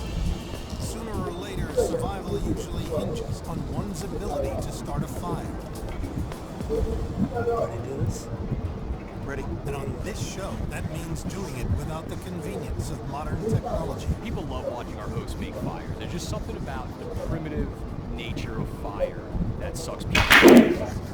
Long strokes. Push down a little bit more. You are able to make fire without any other assistance other than the environment around you.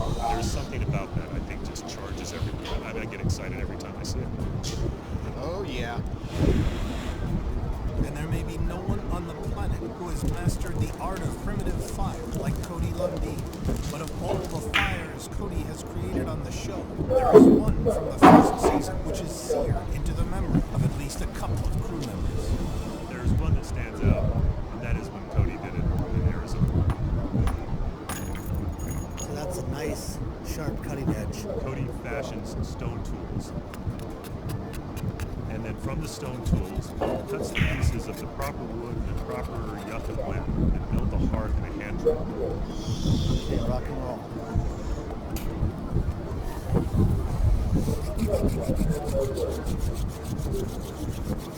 We felt like we were watching someone 1,000 years ago make fire.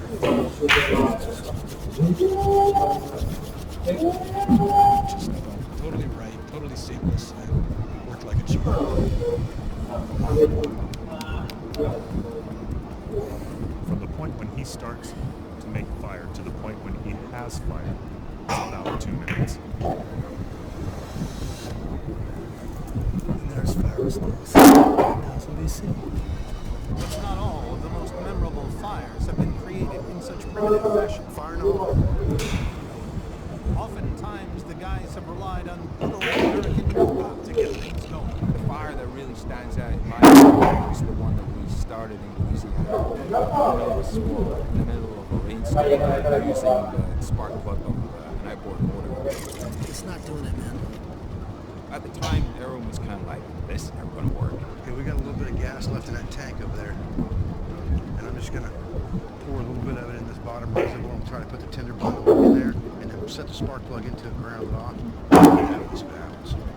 Okay, pull.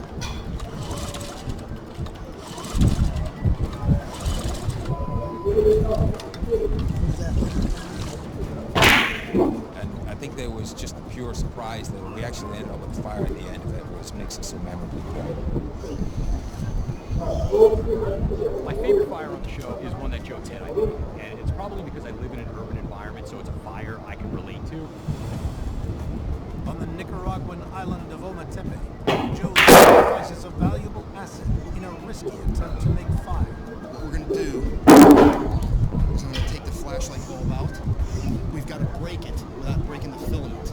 Use the filament to start an amber, to start a fire. Okay.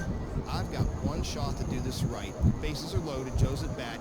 I've got to be focused on what I'm doing, because there's no second chance. I didn't know that was actually going to happen because it was like a tiny little glass bowl and a giant steel knife cracking down on it.